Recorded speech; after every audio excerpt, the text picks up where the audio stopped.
Hello there! Good morning, good afternoon, good evening, hi. Tonight's goal is to go through at least this next section and most of 29. We'll see how it be. I'm not feeling too rushed just because I planned enough time to start Tunguska this week, and that is my goal. Hoo. But yay, we've made it to Avalon, we've met Merlin, we met up with the crew. And now it's time for the moment a planet is born. Woohoo! My part of me wanted to eat before this because I think the spaghetti just finished cooking. Like, gosh darn it. But nah, I can eat that later. Plus, if I eat too much, I'ma get tired. Oh, it's so pretty here. So this is Avalon, the planet's inner sea. This is where proper human history's King Arthur is said to have gone after he died. It's the biggest flower garden I've ever seen. The wind, the atmosphere, everything's so warm and peaceful. Warm and peaceful. Well, this is the biggest flower garden I've ever seen. Right? There's no such thing as evil in paradise. Wow, it has 9 nodes. Okay, that is pretty intense. It's a separate world that neither influences nor is influenced by the surface, no matter how apocalyptic things may be up there. All there is here is hope. This place is a workshop that weaves together all the possibilities to lead this planet, and you guys, to a happy ending. That being said, there's still only the remnants of Avalon, a shadow being projected into the British Lost Belt. The tower imprisoning me isn't here, and there isn't much mana in the air, and there's no lake where fairies gather. The only thing here is the site of selection. The forge where the 6 fairies were supposed to create the sacred sword. The site of selection? Is that anything like the stone that contained the sword of selection in the legend of King Arthur? Ooh, hello, what did you miss? Lots and lots of drama from last time, but now we made it to Avalon, so it's all good now. Hoo. And yeah, probably by next year I can finish Avalon. The one that Arthur found when he was still a squire being raised as Sir Ector's adopted child. The one he pulled the sword of selection from, to demonstrate that he was destined to be king? That's right. It basically signifies the same thing. And my job is to guide you all there. There, see that altar on top of that hill? That's your destination. It's only a stone's throw away, but you will need to pass through a few checkpoints of sorts to reach it. Think of them as Avalon's defense mechanism. One final test to make sure everything's in order.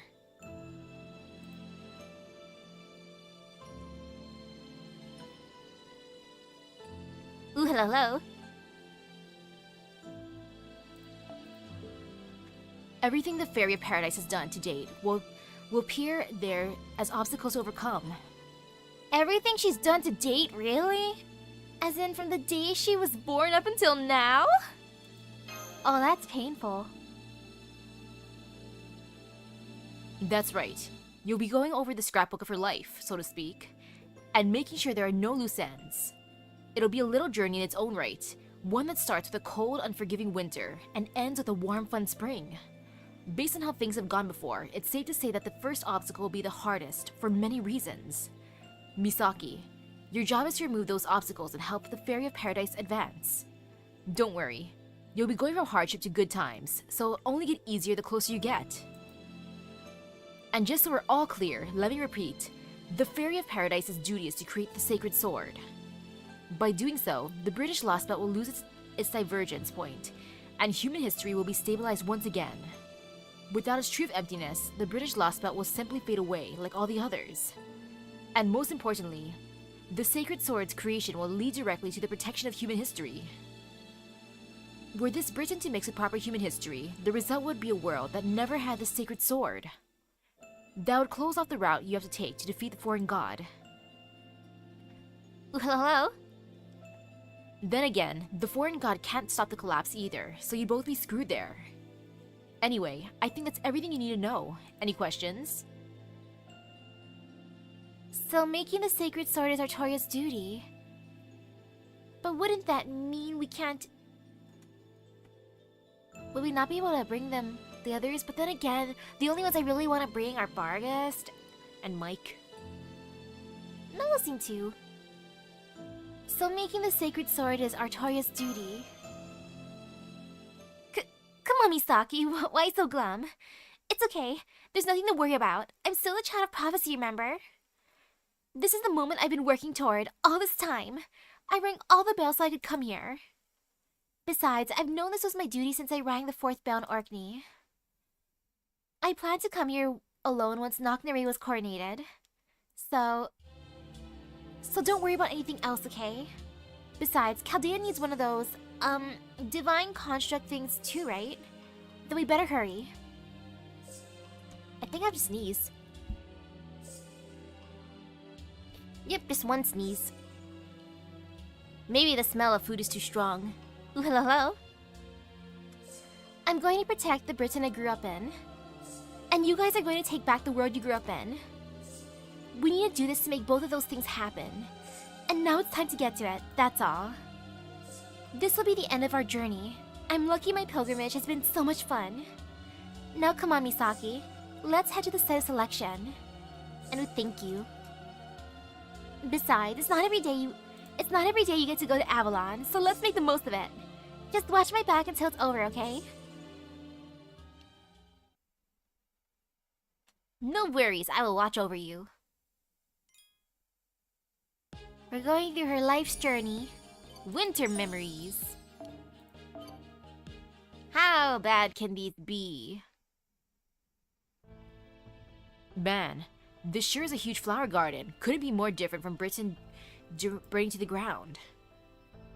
So the fact that it's called Land of the Young must mean there's plenty of food to go around and people have all the time they could want, right? Yeah, makes sense. There's no war animosity here. Not much reason to do anything bad if you don't gotta take anything from anyone to have what you need. That's true. When you have everything you need, there's no void for you to fill. That's another way this place is very different from the British Lost Belt, which literally had to be built by filling in the sea with the bodies of dead fairies. Speaking of which, this seems like a good time to tell you about what's going on above ground. The prophecy may have said that there are 2 calamities, one a red one and a black one. Actually though, there's no limit to the number of calamities, remember that. New calamities will continue to appear as long as their source remains. The calamities will never go away until Cernunnos. The being continuously punishing the fairies for their sins is truly vanquished. Furthermore, thanks to Morgan's hard work, fairies born in the land of the Fae can migrate to proper human history. That means the calamities won't be contained to Britain. They'll spread into and then all across the bleached world until nothing remains of proper human history. It would basically be a smaller scale version of the King of Mages' incineration of humanity.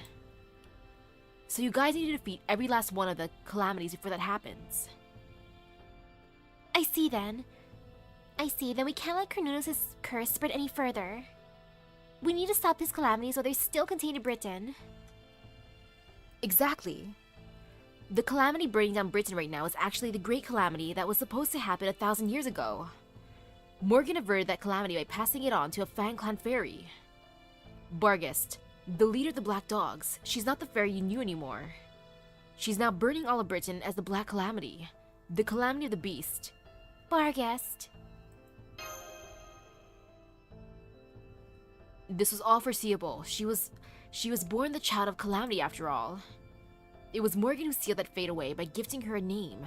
She said that as long as Bargast was Gawain, she would never become a mythical hound. But even that could only go so far. Bargast was already at her limits even without you guys defeating her. Honestly, it's impressive that she lasted as long as she did.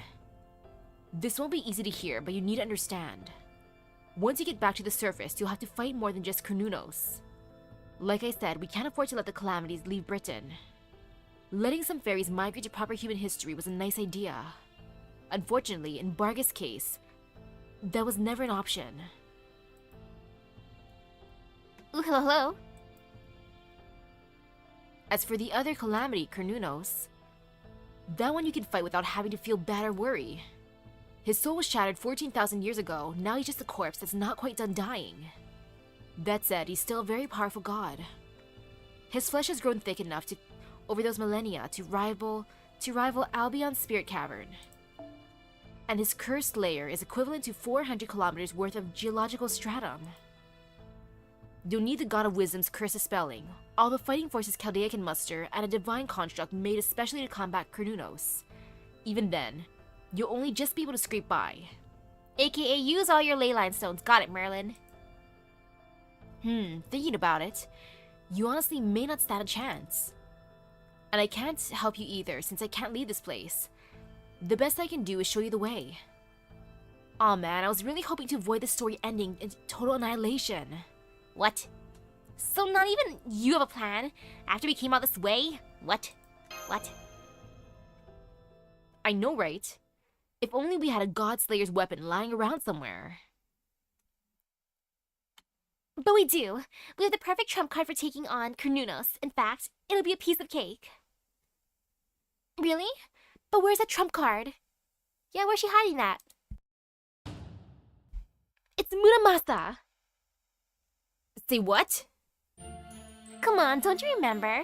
He told us that you could cut any god you came across. In fact, you were bragging about how you cut a gigantic one clean in half, in that Olympus place. So there's no reason you can't do the same thing here. And since you didn't do anything noteworthy in Camelot, this will be your chance to clean your name.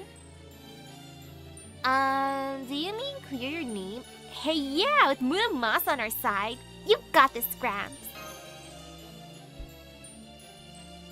Well, sure, if you really want me to, I can try to cut him down. There, see? He can do it. Just goes to show it never hurts to ask. Sheesh. You're finally letting yourself be selfish, and that's the first thing you say? I said I'd try, okay? Don't get your hopes up. Not sure how much I can do against that thing. We believe in you, Gramps. Artoria? Master, Artoria just disappeared. Is this one of those checkpoints you mentioned, Merlin? Yep. This is the first. She's facing her own memories now. And while she's doing that, you guys will need to fight and defeat those. Ah, those. Merlin? Are those? I see. We've got Avalon Wyverns. Ah, yes, Return of the Wyverns. Close, but no cigar. Now come on, get your head in the game. Those are radical, abstract embodiments of Artoria's winter memories. She'll never be able to leave those memories until you defeat them. But they shouldn't pose any major threat to you now that you've come this far. Go on, and give them a good thrashing. I'll fight too, of course. It's been ages since I last showed up, after all. Plus, I've been wanting to see how much stronger you and Mash have grown up close in person. Grown up close and in person. Okay, Merlin. They're definitely gonna be wyverns. Okay, that means she gonna be here probably, or not. Actually, no, she's not gonna be here no matter what. Okay. This be fine. Arjuna saved me. I believe in my boy.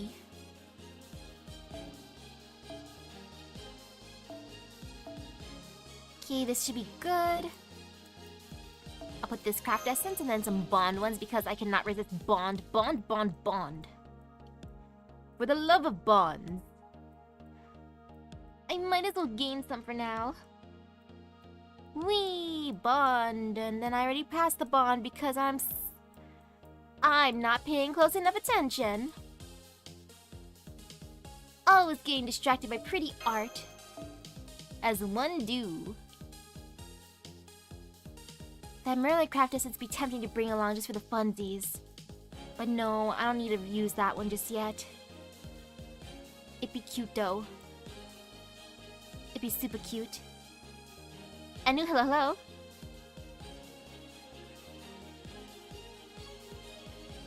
Okay, brain not working at all. And I don't want to change from rarity to something else. But now I got this. My brain will work soon enough. I'm waking it up. I was just lying down after work, as one do, lazing around,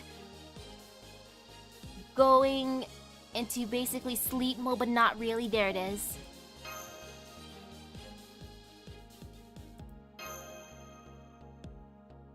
Okay. No, I don't want to use that filter. Then it will force me not to look at other things.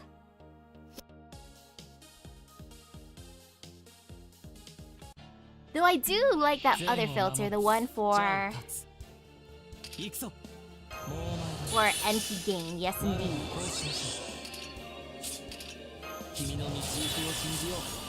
And okay, let's see. Okay, they have guts, but no fear. How scary can their guts be? I believe. Nah, no fear. 粛清行きましょう滅亡と創生はこれ表裏一体マハプララヤ生きる Great job, Arjuna. Oh, I'm so proud of you, my boy. 終わるがいい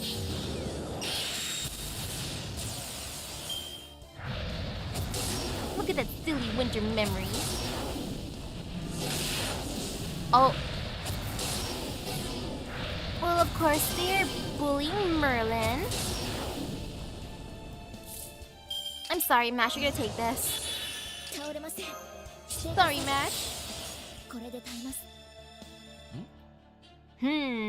I'm just gonna go for that guy then. Wee! Actually, no! Yes, indeed! I can't resist. And these guys aren't that scary. Yeah, there's no fear. They only look intimidating. Oh, NP down? Okay, that I do not like. I'm sorry, Mash. Thank you, Mash. She took that like a champion. Because Mash is the greatest. 行きましょう了解押し切ります 終わるがいい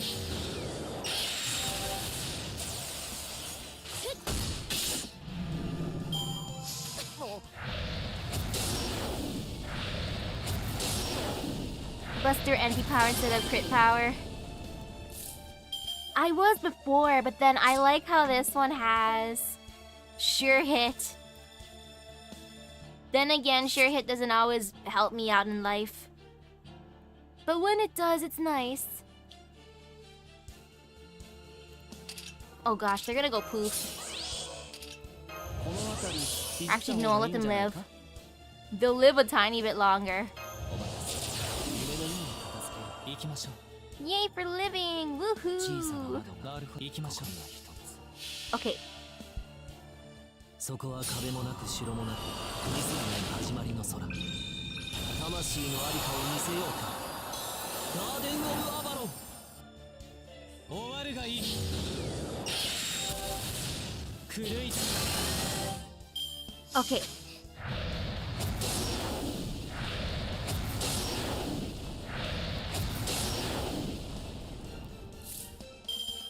That's how I felt too, that evasion wasn't that common until I had to face all those enemies that had evasion, then they... which annoyed me. So that sure hit did help a lot. If not, I'll go back to that other one that I liked. That... was it... the Bodhisattva one? At least I think that's the name of the one I liked. Not gonna lie, mainly because of the art, but still. It was useful enough. And oh look, they're gonna live. They're actually gonna survive. Oh, I'm so proud of them.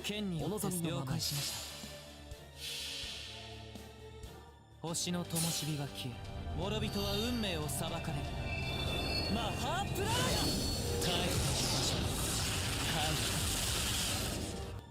Great job, my boy. 何終 Oh, he did so good. Okay, we're finished with winter. 先輩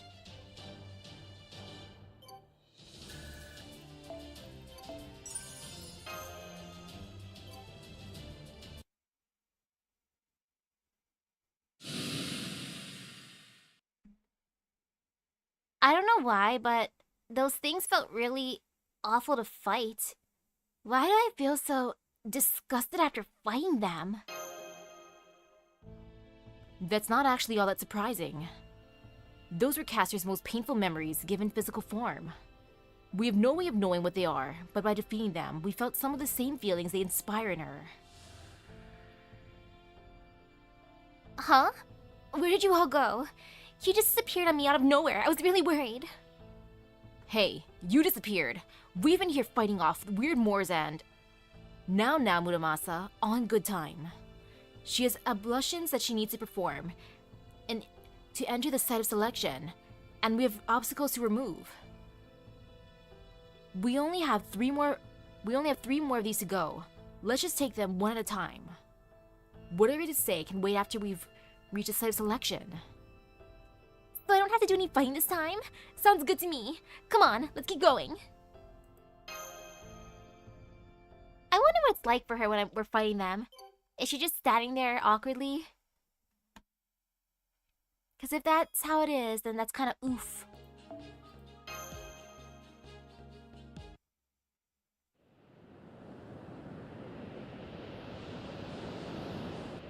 Whenever I close my eyes, this is where I'd be. It didn't matter if I was awake or asleep. I'd still be shivering from the frigid wind. Howling, howling, wind strong enough to shatter your ears. With nothing to protect me, my body feels cold as ice. Surrounded by pitch darkness with nothing for warmth, and no hope of escape, that's how I grew up. For me, Britain was pure hell.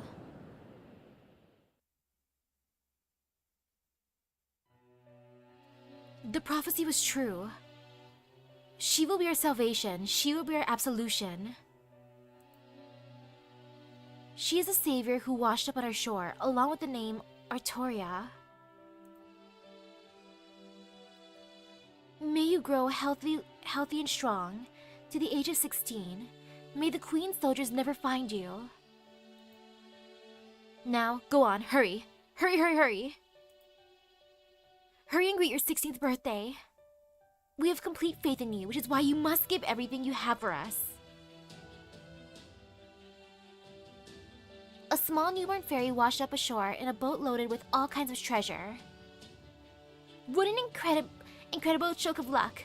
This girl must be the child of prophecy. What a horrible omen. If the High Queen finds out about her, what will be done for? The village fairies' opinions were split right down the middle, but they all agreed on what should be done. At least a child of prophecy should be useful. We'll raise her ourselves until she turns 16. But she's a fairy of paradise, right? I don't like her. I'm sure she's going to mock us. She doesn't deserve a proper house. What do humans do with creatures like that again? I know. They raise them as livestock. We can make her a lovely little stable. The other villages will never find out about her if we say that we're raising a horse. We can keep the child of prophecy all to ourselves. The fairies of Tentigo treated me as a precious resource. I had almost no magical energy, which made them all worry about me. It's been 4 years since she got here and she still has barely any magical energy. Poor thing. She may as well be a human. I can't believe she still can't do anything impressive. I'm worried. Will she be able to survive like this? Look at this useless little 4-year-old. How dare it not be able to do things? I know. We need to train her. We need to be harder on her. Methodical with her. We can't even give her time to sleep. Forgive us, Caster. This is all for your own good. The way you are now, you can't even dream of being the child of prophecy. And we don't have any time for dreams. We really need to have her grow at least a little. You can barely tell her apart from a human. No one will believe she's a child of prophecy like this. Not even when she turns 16. Who cares if she can defeat the queen or not? All that matters is that she's valuable.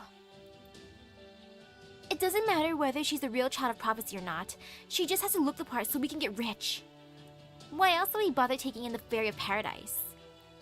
We just have to make sure she doesn't die. We don't have to worry about her running away. She's much too weak to do that.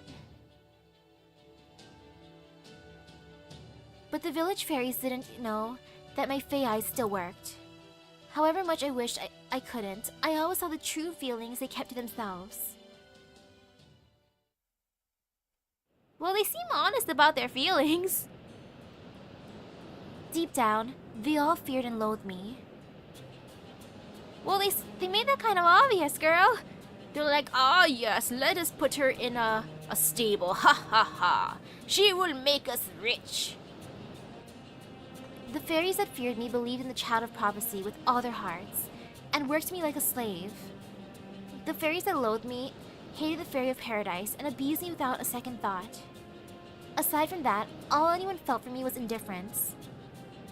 I was considered a precious resource, but treated like I wasn't even there. But I couldn't blame them for that. I more or less knew what my duty was. I was to bring salvation to the fairies of Britain, to free them from their suffering, and to save them in the true sense of the word. Even as a child, I understood that fulfilling my duty would mean the end of Britain as it existed now. I could deal with the slave driving, the abuse, and the disinterest because I knew the reasons behind them, but this sound was too much to bear. Asleep or awake, there was never a time I didn't hear it. Howls of deceit, howls of self-interest, howls of selfishness, howls of envy. The sounds I could never shut out. The sounds of fairies' true feelings. It was enough to make me lose track of where I was and where I was meant to go. I hear bells ringing. They tell me to go on a pilgrimage to save the fairies. Honestly, this sound depresses me too. I know it's supposed to be an honorable mission, but how in the world am I supposed to save fairies like that?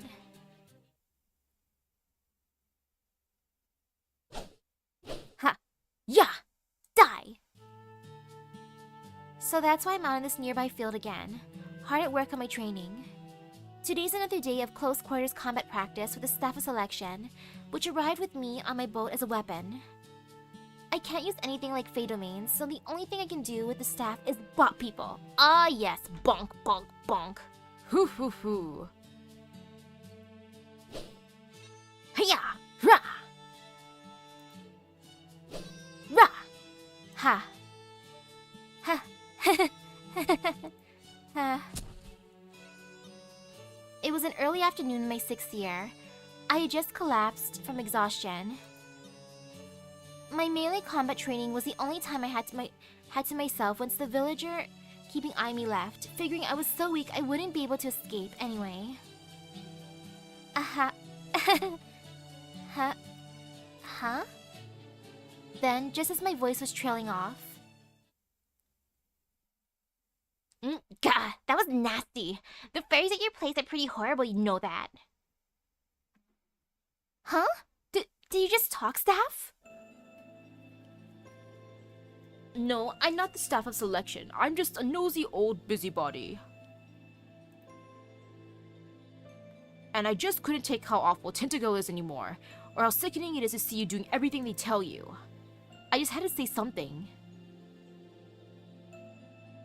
Ugh, I swear, I wasn't planning on getting involved, but now I don't think I have a choice. Listen up. I'm Merlin. Merlin, the Mage of Flowers. I'm going to be your teacher from now on. Don't forget it. That was how I met Merlin, or at least, his voice coming from the Staff of Selection. That was how I began studying to be a mage. Magecraft? I know about that. Queen Morgan uses that. But what exactly is it? What exactly are you going to teach me? What do you mean? Magecraft, of course. Merlin Magecraft. Trust me, it's really something. Ooh, well, let me fly like a bird. Like, zoom, whoosh. Pachoo? Flying. You like to fly, huh? There's a pretty tall order for your first spell. You don't know how to fly? What are you, some kind of quack? Oh no, I can fly easily. I'm the amazing Merlin. Ah, yes, you fly away as the enemies smack you. That's right, Merlin. But let's hold off on that for now. Let's hold off on that one for now. Not even the Wind Clan can fly after all. The sky is the dragon's domain. Only precious few upper-class fairies can go there. So for your first spell, let's start with something closer to home, something that'll make your life easier. Tell me, is there anything you could use right now that would make you happy? Well, I guess I'd like it if nighttime was warmer. My house gets really, really cold. It even freezes over in the winter. I actually lost 2 toes last year because of that. Well, now I want to check out her feet. I'm so curious. I haven't told anyone else though. It's too embarrassing. Got it. I'll start a study, ahem. Start getting a lesson ready for you right away. Just give me 2 days to find some teaching materials.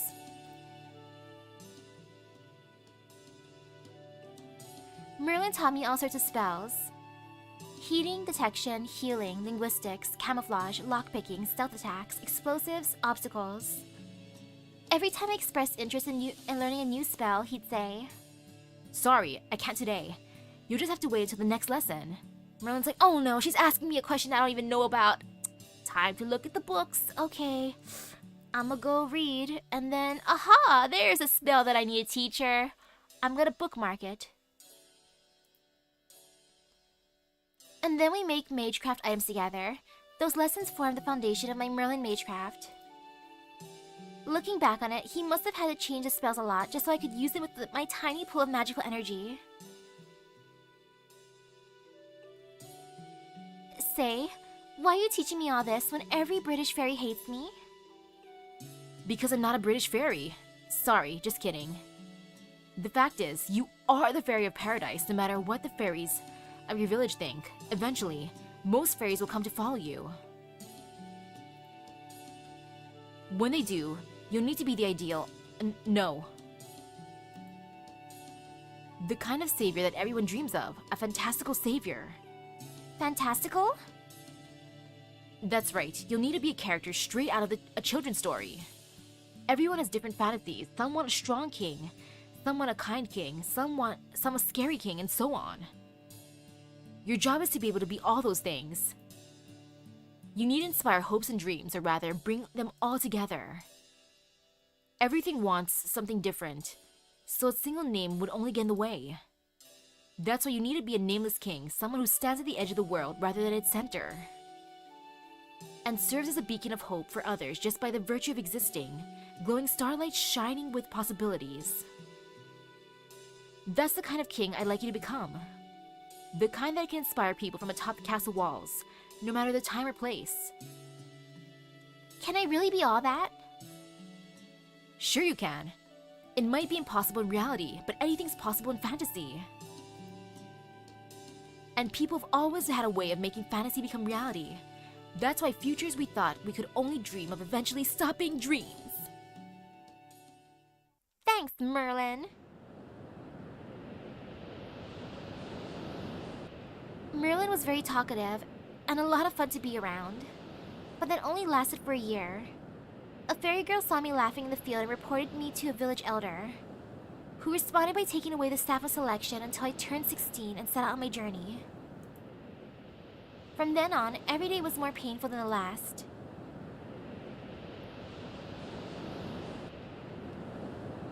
That's the end of my winter memories.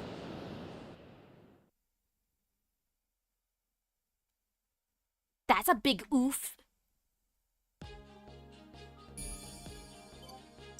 Merlin magecraft for just a year. After winter, it is spring. Spring memories now. Then summer and fall. I only slightly know my seasons. Well, I know of them, but never really get to experience them in full blast. I know I should probably be using this one more, but I just hate how its max at level is 20. That haunts me. And I did raise this one a bunch because I like Okita. Okita's fun. But at the same time, I know that there's other goodies too, like... Don't mind me. I do kind of like that one. The walk in the park, even though I can't really max that one out either. But no, there's also this one, which is pretty fun, I'll admit. We'll just go for it. Plus she's cute, so it's all good. Great priorities. And now down to the other essence that I can easily find. Watch me find it so easily because my brain is waking up. See, brain woke up. Brain work. Yes. Okay.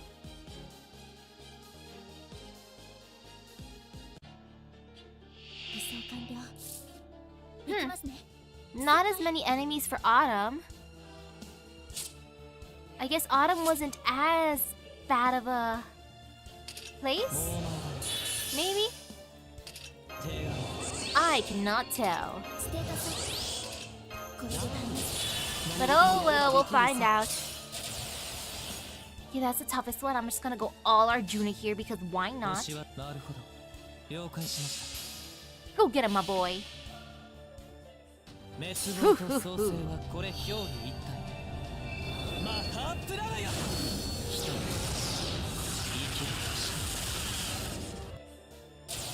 feel like making some cocoa.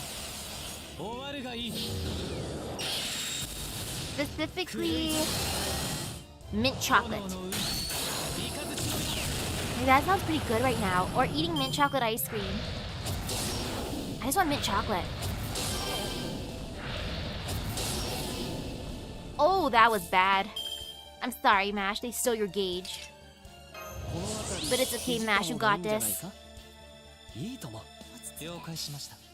Just bonk them. Bonk. Bonk. And bonk.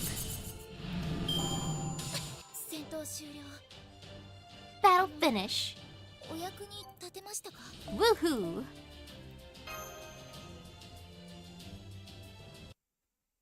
Dear.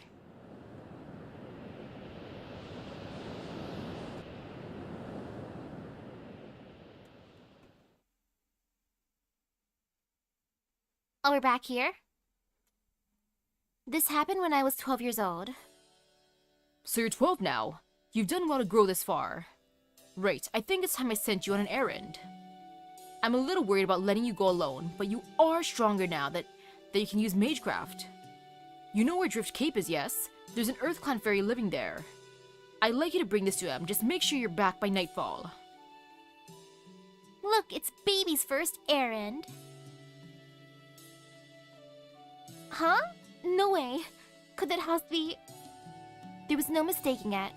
That lone house on the top of the cape was an iron theme park. An artisan workshop like Merlin had told me about. The kind of place at the top of my bucket list. The kind that couldn't be found in Tintagel. It's a smithy.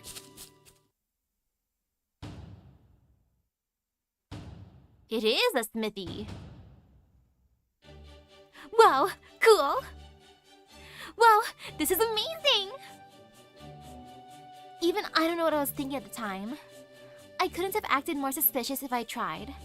I probably looked like a burglar. So it was no surprise when... What are you doing here, girl? Are you trying to get your head split open? Our first meeting couldn't have gone worse. His name was Ector. He was a blacksmith of the Earth Clan. He was an eccentric who'd been living in the Cape for hundreds of years, and everyone in the village feared him. He was really stubborn and kind of scary looking, but he was a true friend and never once lied to me. Aw, look at Ector living out his retirement as a blacksmith. Eh? The leather pouch is from Tintagel, so you weren't trying to steal my iron. You're bringing me some? So you're not a burglar, eh? So this is from this Tintagel elder. What was that? I can't hear you! Speak up! Enunciate! Louder! Ector's hearing was poor, so I had to be really loud if I wanted him to hear me. What's more, he hated fairies. Both his inner voice and his heart were dripping with pitch-black hatred. He's gonna kill me if I stay here too long. He really is going to split my head open with a hammer. My excitement about being in a real smithy gone, I decided to leave the Elder's package and beat a hasty retreat. But then... Wait, let me get a good look at you. You're the child of prophecy, aren't you? I see, so it's already been 12 years since Ainsel made her prophecy. Get back to your village. This is no place for a young girl. I live on this backwater, so I don't have to see anyone. Don't you ever come here again, got it? I don't have the time to deal with the child of prophecy. Yes, sir. Sorry for the intrusion. In a panic, I made my way out of his house, just avoiding the hammer he threw my way. I ran from the keep and straight back to the village. My steps are slow and plodding, with even less pep than usual.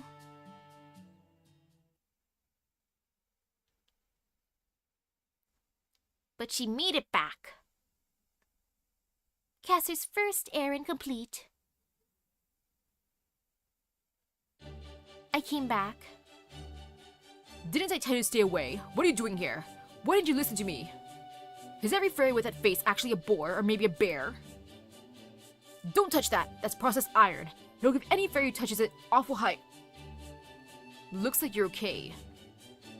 I see. You might look like a Wind Clan fairy, but you're actually with the Demon Boar clan. Of course, there's no such thing as the Demon Boar clan. The Demon Boar clan sounds fun. I'm just imagining beautiful fairies like that would look like Inosuke from Demon Slayer. So you're not afraid of iron or the forge, huh? What, you got an interest in them? I see. I see.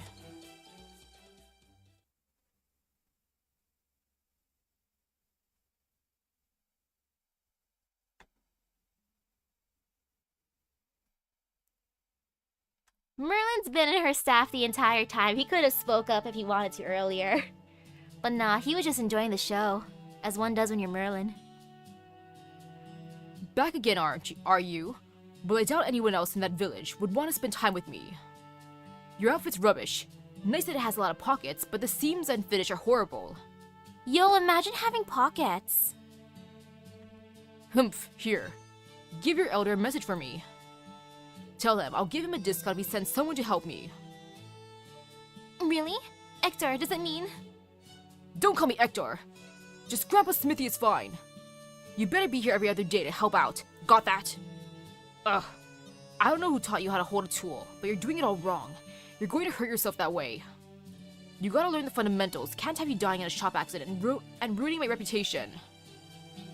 If you're really interested in learning what it takes to be a smith, I can teach you. But don't expect me to pay you, if anything. You want to be paying me for these lessons. I'll put it all on tap so you can pay me back when you make it big. Thanks, Grandpa Smithy. And so, I began studying a new field in preparation for my journey as a child of prophecy. Ector was rough and intimidating, but he also excelled at fine craftsmanship and intricate ornamentation. A year after I started helping him, I learned that Ector was famous in certain circles as a master smith. I found out that he didn't just take jobs from other villages in southwest Britain. He also occasionally got special orders in the big cities like Salisbury, Oxford, and even as far off as Manchester. For example... Excuse me, is Sir Ector in? It was the first time a customer had shown up personally at Ector's workshop. I tried to give her a proper welcome so it would reflect well on Ector. Sir Ector, are you here? I'm Gawain. I sent you an order some time ago. I don't know if it was intentional, or if she just couldn't hear me, but she ignored me completely. So you're Gawain, huh?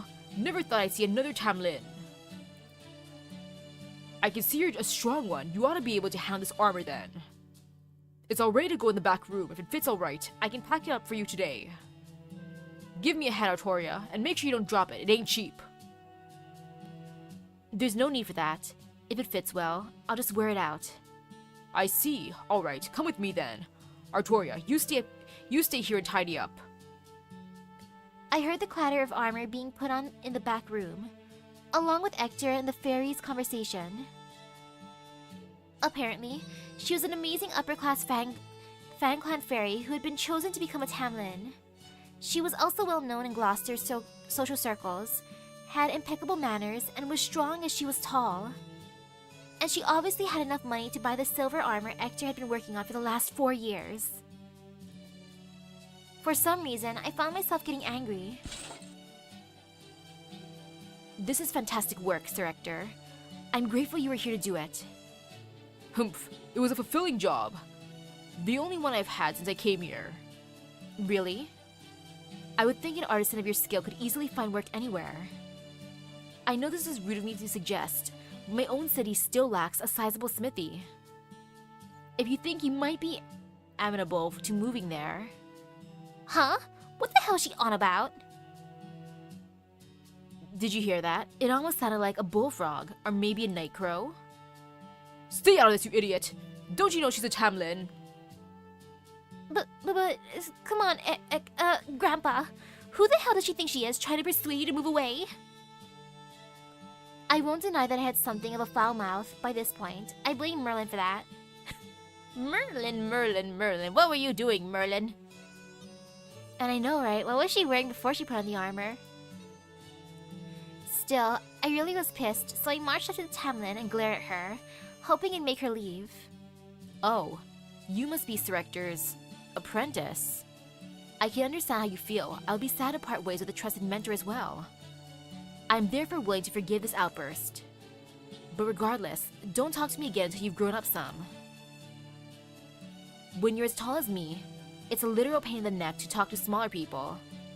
Is that why you won't let me summon you? Not that I imagine anyone of your size could ever even begin to understand what it's like. And with that, the Tamlin up and left. It was clear that she'd forgotten all about me the moment she stopped speaking to me. Her signature on Ector's order slip didn't say Gawain, it said Barguest. Well, that explains how she knew her name. Some weird curse kept me from reading it, but since I can always tell when someone is lying, I could see through it. Humph, I'm gonna remember that name. You see if I don't. And it's a good thing she did. She remembered it out of spite, as one do. Not bad. I ran out of things to teach you in only 4 years. Apprentice or not, you're a fully fledged smith now. Not much we can do about your lack of magical energy, though. How are things with the village fairies? Do they still believe that you're the child of prophecy? Things are the same as ever there. Half the village still doesn't believe I am. Everyone wants to send the child of prophecy on her way, though, so things more or less work out. What about you, Grandpa? Do you really think I'm the child of prophecy? Why ask me? I couldn't care less about Tintagel. Now, go gather some sand from the beach. We need to make a lot of jewelry starting tomorrow. There's a festival coming up in the Cat Sith village soon, and they ordered a bunch of cheap trinkets. I want to see the Cat Sith village. Ector was very good with his hands, so in addition to weapons, armor, and household items, he also made jewelry. His workbench was always covered with different kinds of ornaments and accessories. He said that they were just cheap trinkets meant to fool children, but for someone like me, who'd only ever had one outfit to call her own, they may as well have been the crown jewels. They glittered like stars in the night sky, red, blue, green, and sometimes even yellow. Apparently, I had a habit of stopping what I was doing and gazing at the berets that were all arrayed on the workbench.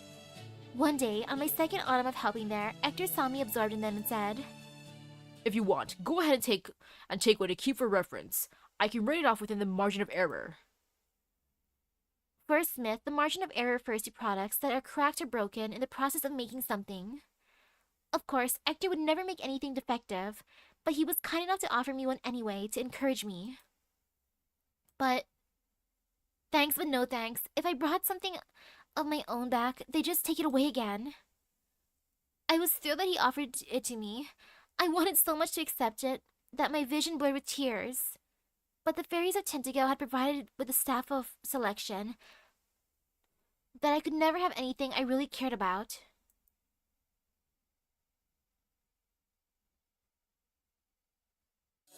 I would offer her a beret if I had one.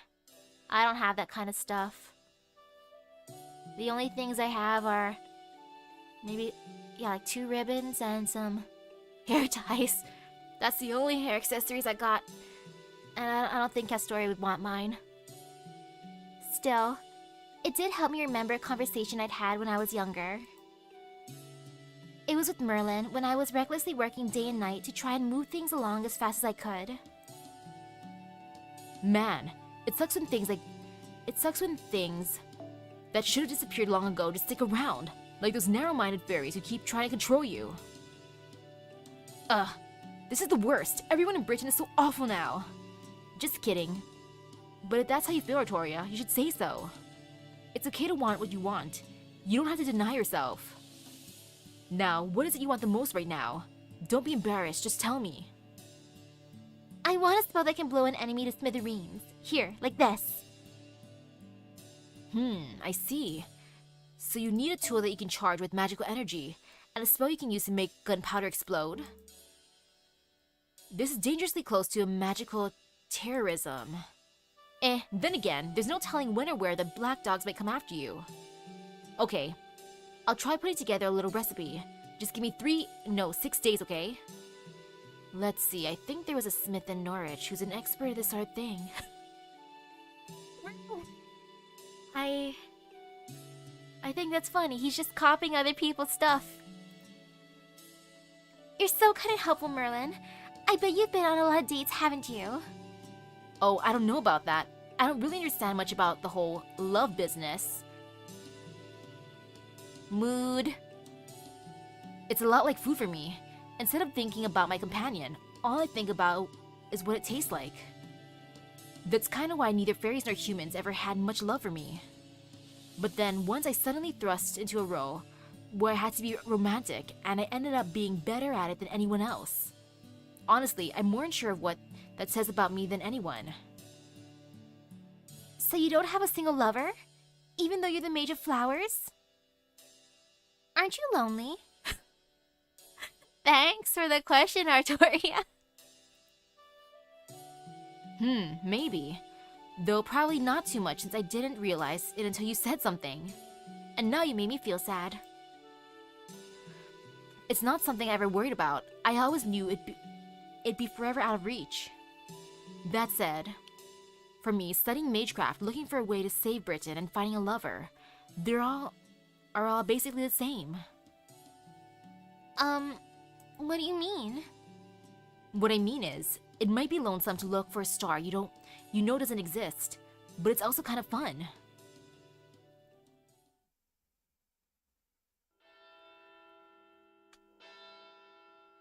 Then, on the morning I turned 16, the village fairies all gathered in town, in the town square, and told me,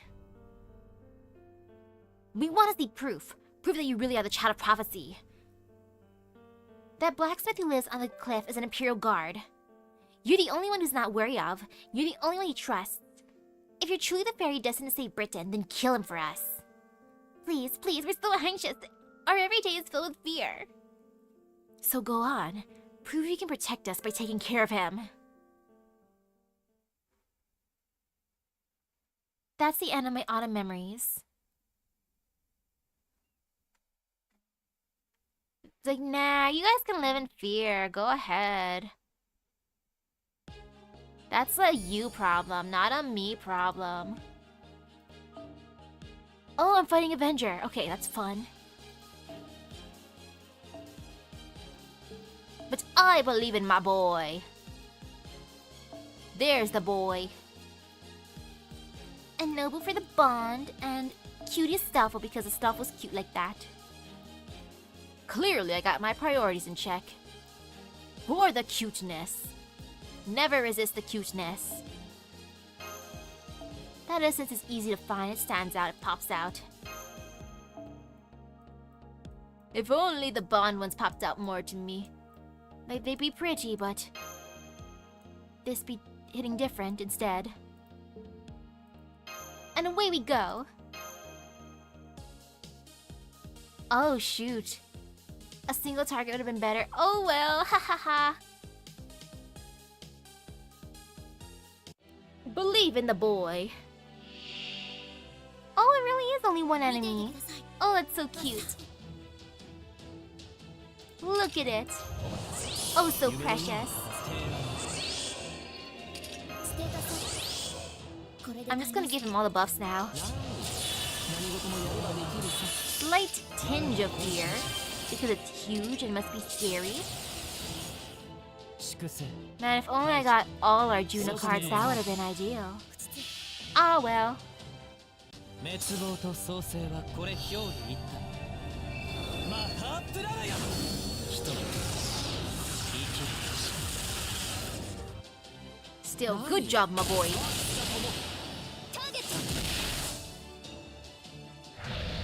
Lie.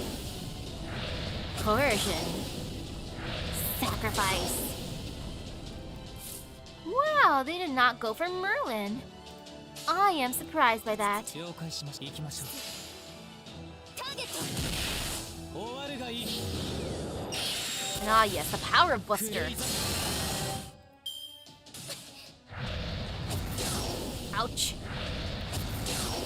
Sir, can you not?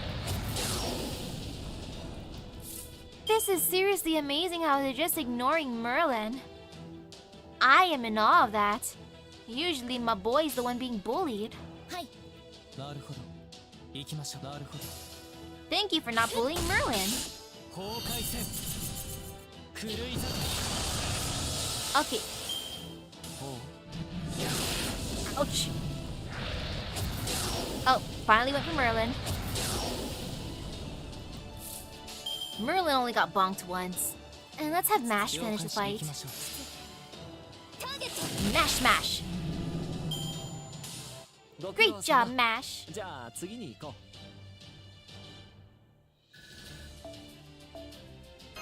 Great job.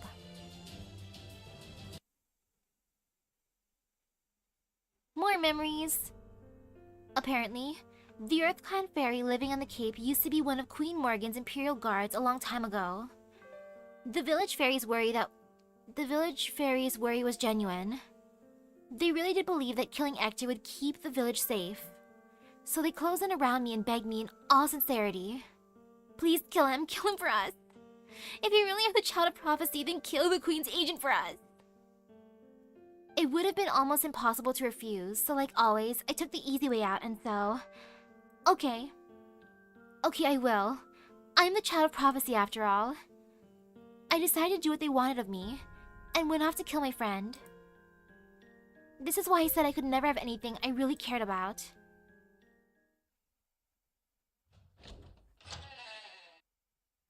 I have to kill him. I have to kill him. I have to kill him. I have to kill him.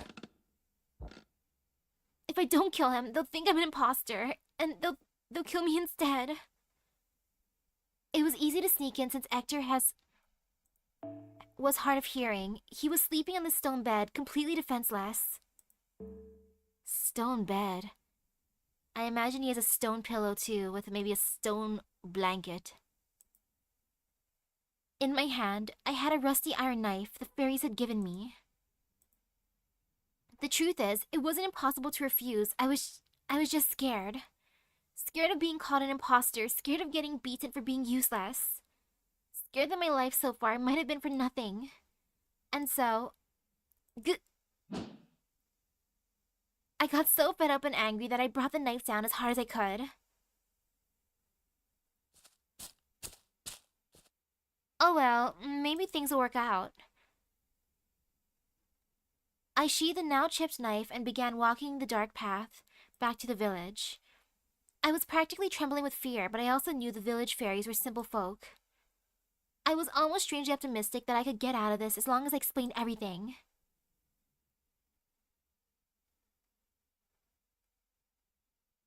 Don't let her fool you. She didn't kill the blacksmith.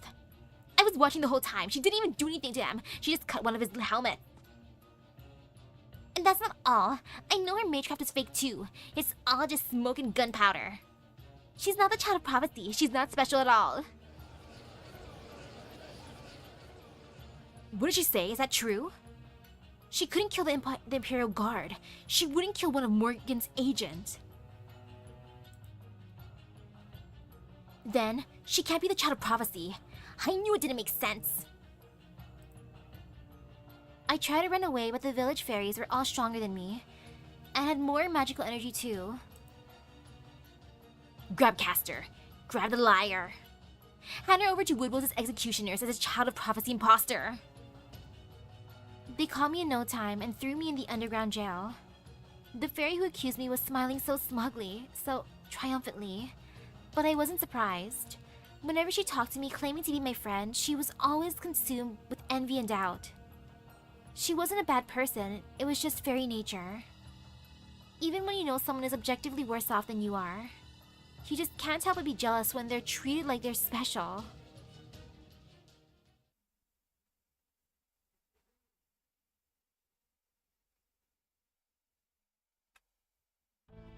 After that, life in the village became very hectic.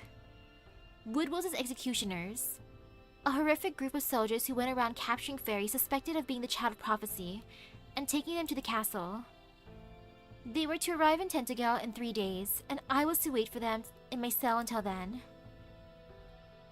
So you finally showed your true colors. I can't wait to hand you over to the High Queen. I never believed you were the child of prophecy. There's no way a fairy like you could be our savior. I don't want to hand you over to Woodwell's, but everyone else says that's what needs to be done with imposters. But is it really so important? It's awful that things have come to this. We were so close, so very close. But then I suppose it was always too much to hope for. This village would have disappeared the year you washed up on our shore if you hadn't come along. You and the treasure that was on your boat gave us hope. But now, the treasure's all gone. Soon our village will be... And then again, if we all tell Woodwells you're the genuine article, maybe we can still get a sizable reward. I'm sorry, Castor. I tried to talk the others out of this. I really did. I'm so sad things have turned out this way too. You really did do your best for us. A lot of fairies came to visit me in jail, each for their own reasons. The fairies of Tintagel were divided right down the middle into supporters of the Queen and supporters of the Child of Prophecy. The fact that I was in jail must mean that the pro-Queen fairies had gained a numbers advantage.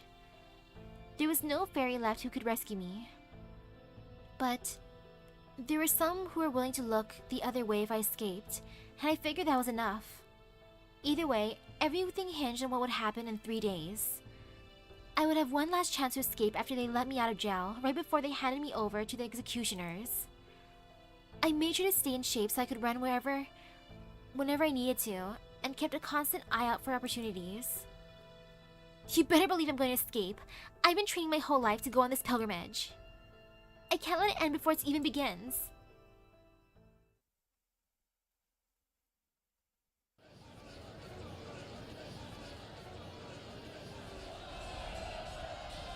I hear cheering? Hearing the commotion outside, I thought the executioners must have come and readied myself to escape. So you're still alive. Humph. Guess not even these fairies were that stupid. Ector, what are you doing here? What happened to you? What, this? Don't worry about it. I had to beat a few fairies up to get here. But never mind that. You've got to go. Here, put this on. It's no helmet, but this hat should help protect your head and hide your face at least a little. Huh? You mean you're gonna help me escape? Ooh, this hat's so cute and stylish. I knew you had good taste, Ector. Shh. Still the compliment. Here, I got this back for you. It was always yours anyways. It was a staff of selection that had been taken from me when I was a child. 9 years had gone by since I last saw it, but it still felt like an extension of my body. Though sadly, it looked like it had long since lost Merlin's flippant voice. Go on now, hurry. It won't be long until Woodwell's executioners. Ector? Don't call me by that name. It'll only bring you bad luck. I took out the guards, but there'll be new ones here soon. We need to get out of here while it's still dark. Run as far and fast as you can. If you can make it to Salisbury's plains. What was that? It's coming from outside. At the time, I could only imagine the executioners had come and set the village on fire. Never mind about cheering, it was not cheers. I can't believe it. I knew they said that they would have to cut down the number of mouths to feed for winter. But killing each other over it, that's not just stupid, it's downright pitiful.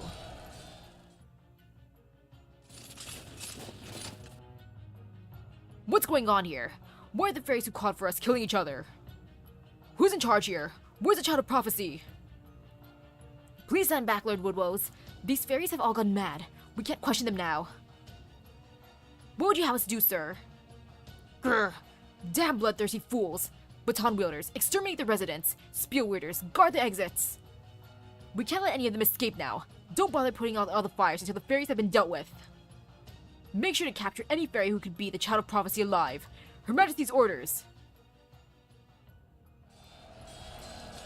No! I didn't have any particular plan. Heck, I didn't even have time to think. But just as I was about to make a run for the town square to try and rescue everyone... Stop, Artoria. You'll never make it in time. You need to get away from here now. Besides, why would you want to help them? They were going to sell you anyway. I know, but... they were still the fairies I'd grown up with. They may have lied to me almost nonstop for my entire life, but that didn't mean I could just abandon them. She's nicer than me. Way nicer. I would have just laughed and been like, this is karma. Deal with it. Bye. You fool. Just come with me, damn it. They're here for the Child of Prophecy. Once you're gone, there won't be a reason for the executioners to be here anymore. Once they reach the cover of the forest, you can do whatever you want. Grandpa took my hand and ran.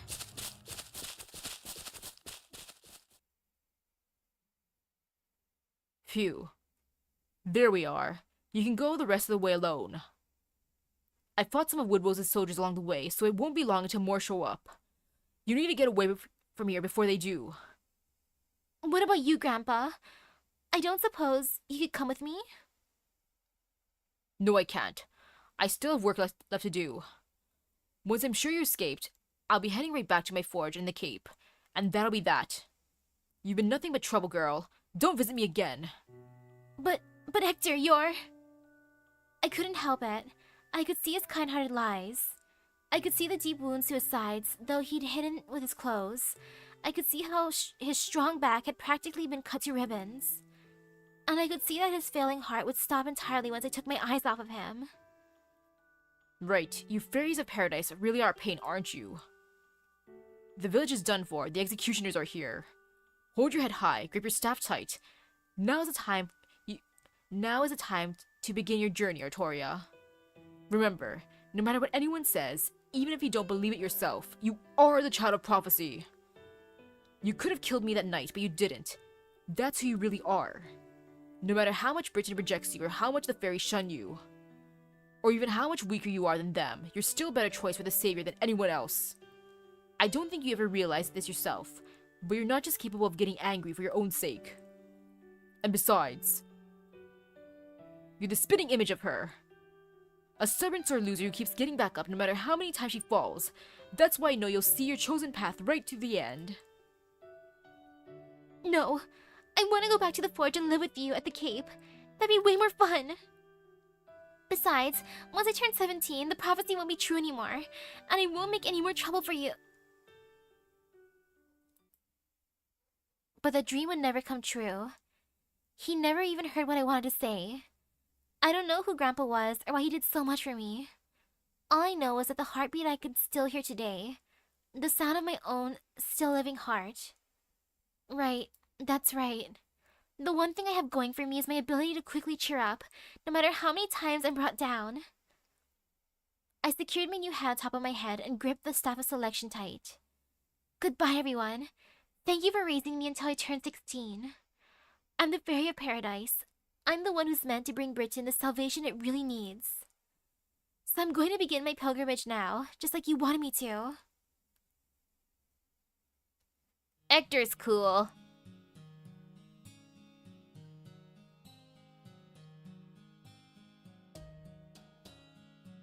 That sucks, though. He just wanted to live out his retirement in a forge. But that was easier said than done. Forget beginning my pilgrimage. I couldn't even get anyone to take me seriously. I tried to meet with the head of the Wind Clan in Salisbury, but the rebel army turned me away at the door. I tried doing a few odd jobs in response to their demands that I proved that I was a child of prophecy, but... Which hole in the woods did you crawl out of? Your clothes are a mess, and you've got almost no magical energy. But at least you're a decent worker. Nice job taking care of the Moors on the highway. I don't know how many centuries it'll take you, but hey, good luck saving Britain. We don't need a child of prophecy here anyway, girlie. We have Lady Aurora looking out for us. But the fairies are waiting for the child of prophecy? Ah, don't let them fool you. They're just pretending. Fairies latch on to anything that seems like fun, or even just whatever's trendy. Nobody actually wants or believes in the child of prophecy. We'd all love it if Morgan went away, but her aside, we're happy with the way things are now. After being laughed off, I used my anger as fuel to take me from west to east and back again. Fooling myself into thinking that starting with smaller villages would yield better results than big cities, I went around the forest visiting all kinds of places. But it was no different. Everywhere I went, people laughed at me, used me, and dropped me like so much garbage. On the surface, they were all for the child of prophecy, but on the inside, isn't there anything more fun to do? Now I see. They all love rumors about the child of prophecy, but the actual child is just a big pain. I had no one to teach me and no companions to commiserate with. Every fairy in Britain hated me the second they laid eyes on me. Since humans had no love for fairies either, all I could do was travel alone. This is hard. Really hard. Consumed by depression, I decided to go to the Nameless Woods. I didn't have a particular plan in mind. I just wanted to be someone other than myself, even if only for a little while. But the curse of the Nameless Woods didn't even affect fairies in paradise. So much for that.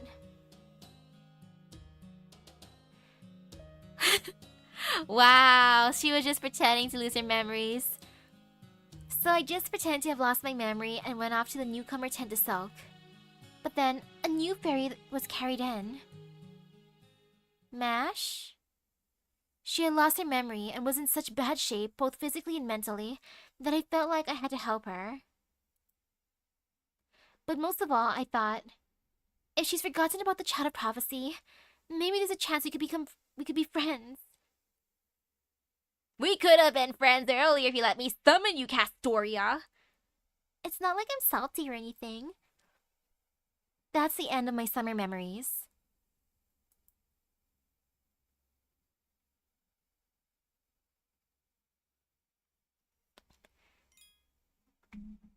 The memories are getting cuter. No wonder it's spring now, because it's the cute one. Or cuter story, I think. Maybe.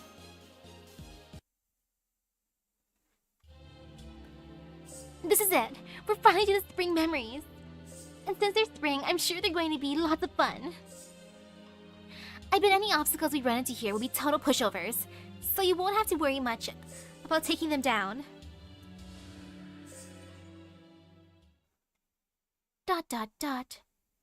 I was hoping we wouldn't have to fight any more of those Moors. Me too. If those really are Toria's memories given physical form.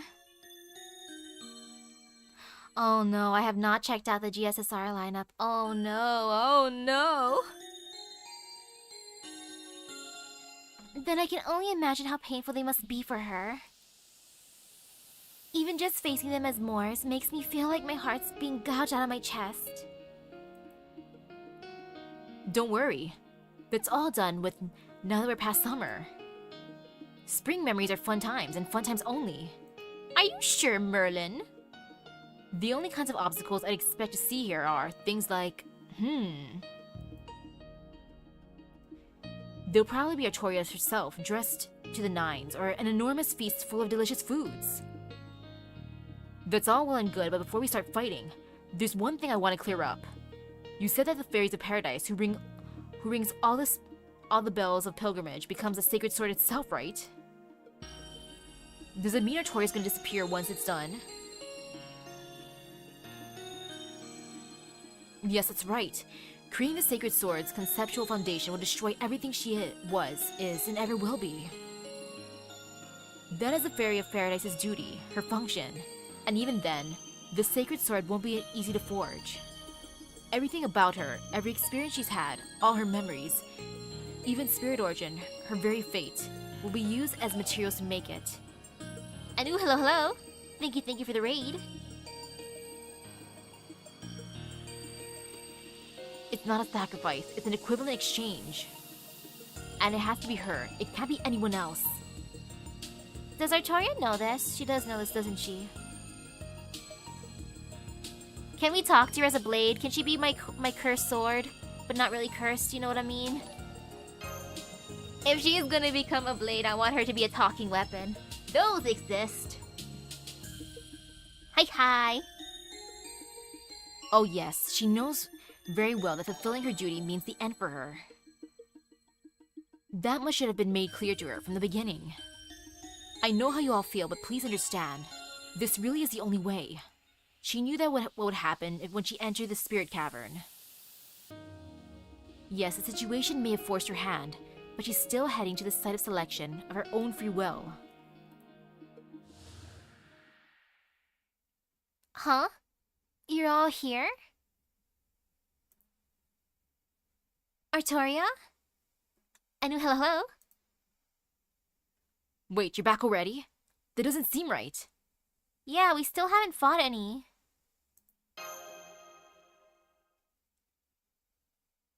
I see. Well, that was easy, huh? It was literally over before I knew it. So that's a site of selection on top of that hill, huh? Okay, last one there's a rotten egg. I can't believe it. All those horrible memories, and even at the end, she...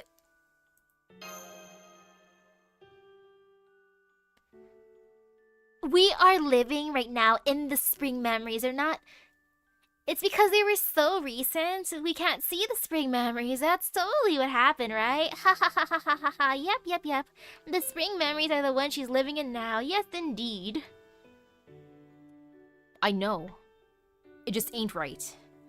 But you know, Misaki, if nothing else, I'm glad you're so damn pissed off about it. So look, whatever happens next, just let the old man here handle it.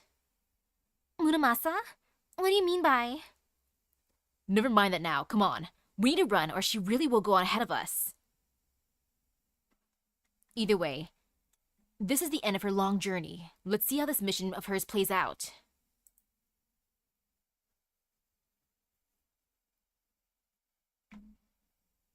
Yay! We made it to the end! Woohoo! Look at us at the site of selection! Great! No battles because it's all happiness! Yeah, totally! And hello? Whenever I close my eyes, this is where I'd be. Whenever I sleep, this is where I'd be. No, that's wrong. It's a lie. Whether my eyes are open or closed, whether I'm asleep or awake. This is how the world has always looked to me. The wind, the clouds, they're not really a storm. They're all people's voices.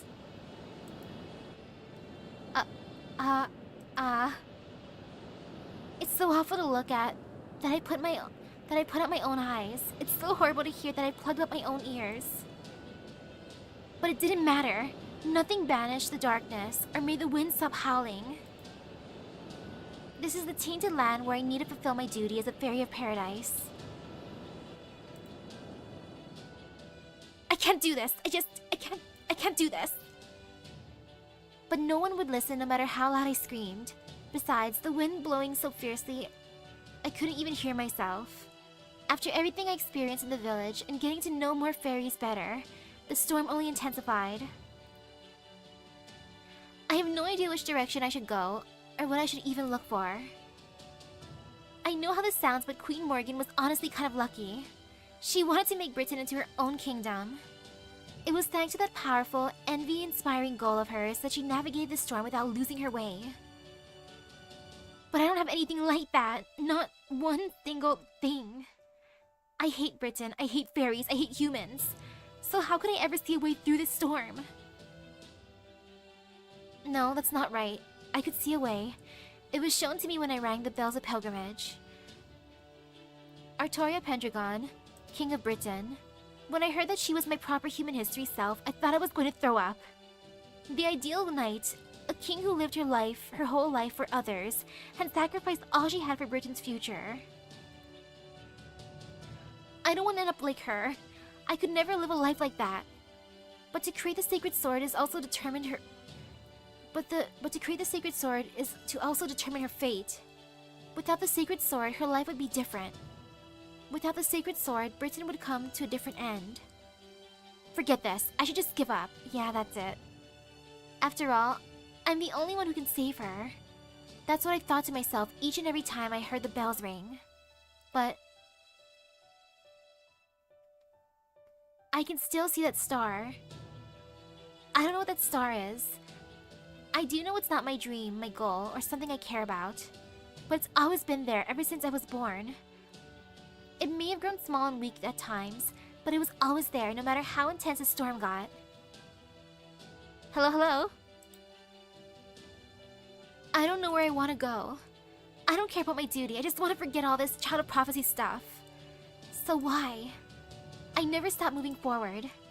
I didn't want to give up. I couldn't let the storm beat me. I don't get it. Why am I so obstinate? What is it that's stopping me from throwing my life away? As a fairy of paradise, I didn't have a spring. I didn't have much of anything. That's why I at least want to know why I couldn't just give up. I'm no queen, I'm no savior. So what brought an ordinary person like me so far? What did that tiny star mean for an ordinary girl like me? Castoria, walk towards the light. It's a saint court. Accept it and let us summon you. Let all of us summon you.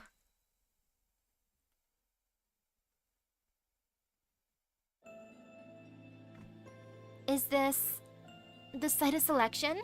The forge meant to make the sacred sword? That's right. The thing in the middle there is the furnace, the center of the universe.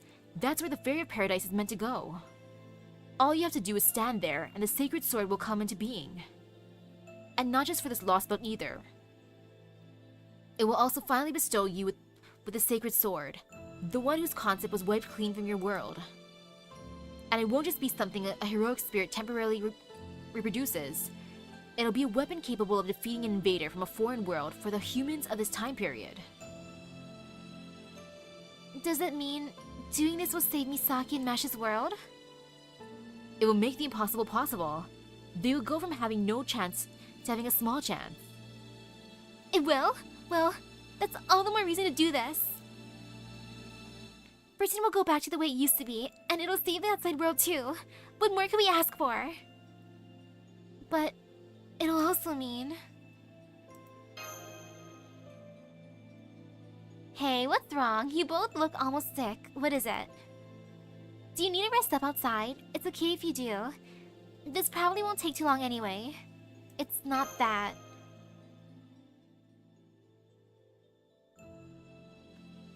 Yes, that's right. Creating the sacred sword's conceptual foundation will destroy everything she was, is, and ever will be.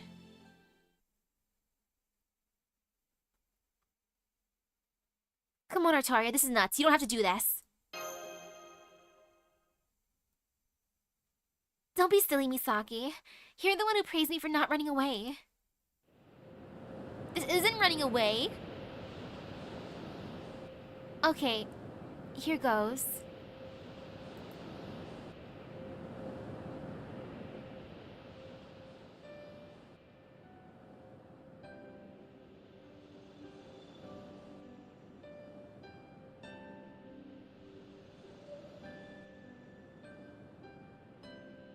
Oh, since I won't have another chance to say this, I need to get something off my chest. I hated every single minute of my life, everything about it. Humans, fairies, Britain, my duty, everything. Fighting is terrifying. Hatred is exhausting. I would have been so much happier just living a normal life. But I knew how much saying that would disappoint everyone, so I had to act like a good, dutiful child of prophecy. And then made our journey together a balancing act for me, a hard one. Every time I thought, well, I somehow hung on this time, but I'm sure I'll give up next time. Honestly, no one's more shocked than me that I made it this far.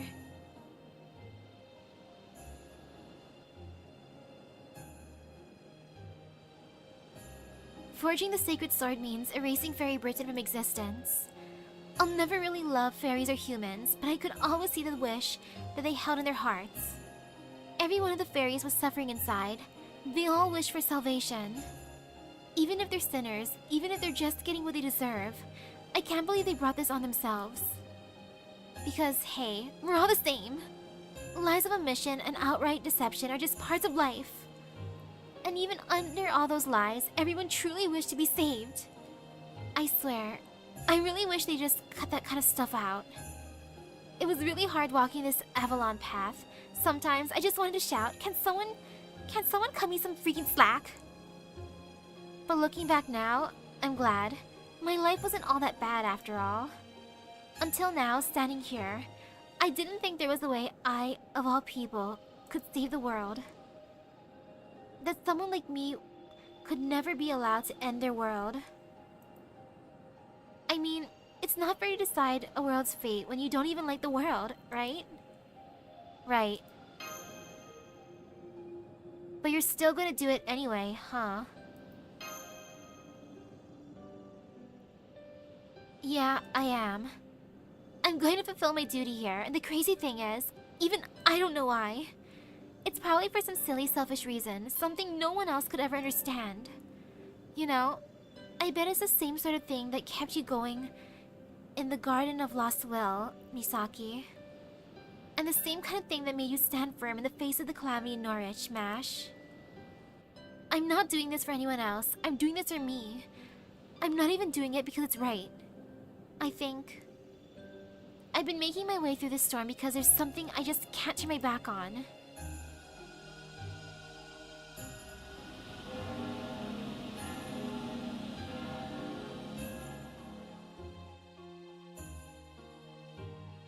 And there she goes.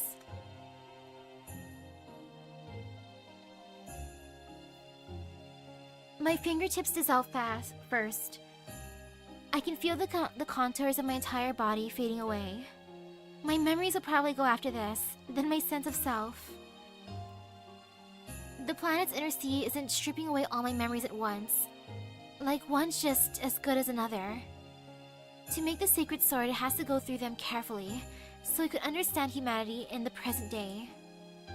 I was only ever as a means to learn about them so it could shape a better, more powerful sacred sword.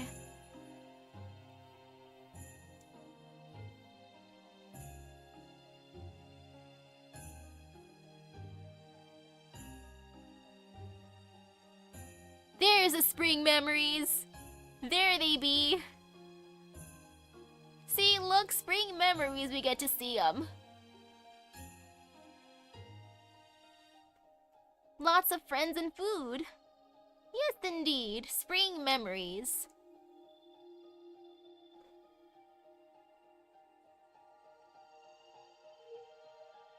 Good. This should make me into a good sword. A sword bright like the star I saw in that storm. The planet's light that won't ever fade in the face of the wicked. A sword that isn't me from a place that isn't here. A sword bearing the wishes of the masses and hopes for their happiness. A sword who can hold her head high at the sight of selection and become the saber fit to stay by your side. Oh, I'm so glad. As Castor, the Fairy of Paradise, I may not have had spring memories, but as Artoria, as myself, I have such wonderful memories of my journey. My body's gone now. By creating the sacred sword, I'll finally fulfill my duty as a Fairy of Paradise, the Avalon the Fae. My journey as Cassie will come to an end. And that's okay. I didn't come this far because I was afraid to die. Still, I wish I could have found out what that light was. The light I've seen all my life. The light that's seen me all my life. Wanting to know what it was and being determined not to give up until I found out is what's kept me going all this time. I thought I'd find out somewhere on my pilgrimage, but I never did. That's the only regret. Yeah, can't end things just then, can you? I mean, yeah, can't end things yet then, can you? Huh? What are you doing here? What do you mean, what am I doing here? Who the hell was gonna forge a sword? My whole life's been about making blades and cutting through destiny and karma. I'm Senji goddamn Muramasa. Go on, move aside. You brought the iron, now let the swordsmith do his job. Oh ho! So this is the planet's inner sea and the universe's furnace, huh? Hoo boy! Just getting close is enough to burn you. Now that's what I'm talking about! This right here, this is a job worth doing, thanks Victoria. Guarding you wasn't a bad gig, but this is much more of my kind of work. If I got a say in it, I'll take a searing forge over escort duty any day of the week.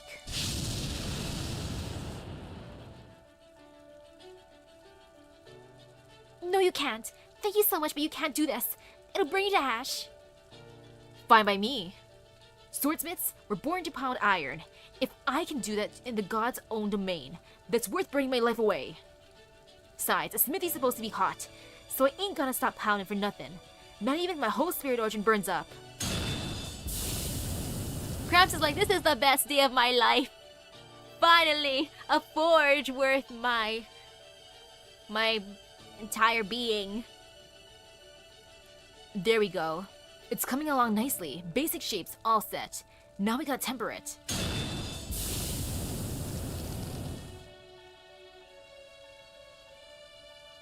No, stop. You can't. Huh? I'm floating. Why am I floating? Oh, that? That'll be because I took over here. You're probably getting booted out so you don't get in the way. Alright, Child of Prophecy. See you around. Got more iron than I needed for the sword, so don't need to use it all. Especially if you still got something left to do. I could use this power for the final finishing touch, but I want you to take it for yourself. In exchange, I'm gonna use this to finish the job since you bought my life. Seems only right that I pay you back with it, right? Don't be ridiculous. You've more than paid me back for that. Besides, you're from the outside world, and you're Misaki's enemy. Thanks for bringing that last part up. You don't have any connection to Britain. Don't you have another job you need to do? True. I don't know how I'm gonna face a foreign god now, but hey, now I'll probably never see you again anyway. Don't worry about it. I'm doing this because it's what I want, just like you. This was always my destiny. That said, I'm sorry I never got to make you that beret.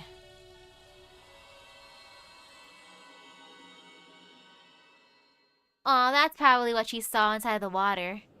A beret.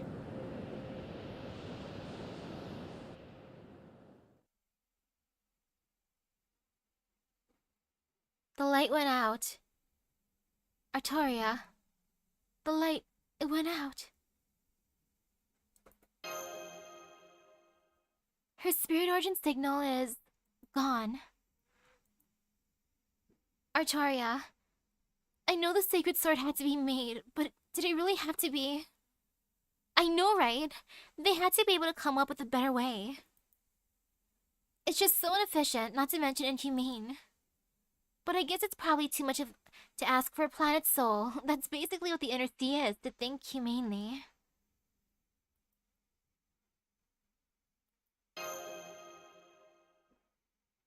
Sorry to keep you waiting, Misaki Mash. This is the essence of the sacred sword. Go on, take it. I do like how the NRC is just like, yo, this guy, the smithy. Yeah, we don't need her. Let's just boot Castoria out of here. But this guy, we're gonna keep him here. He knows his stuff. Like, it's just so easy for him to take her place. Because Gramps is built different. Gramps went out like a boss. He went out doing what he loves best, forging. I'm sure Da Vinci and the other people at Chaldea will be able to use this as a base for a powerful offensive spell. I wish I could have given you Excalibur itself, but I'm afraid things didn't work out that way.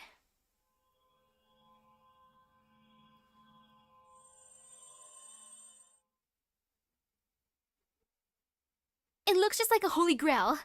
Hold up, what's going on? I'm just gonna comment on the holy grailness. Yes, Senpai. It looks like it's a magecraft principle of the same type. No, quality, as the holy grail. But that's not the issue.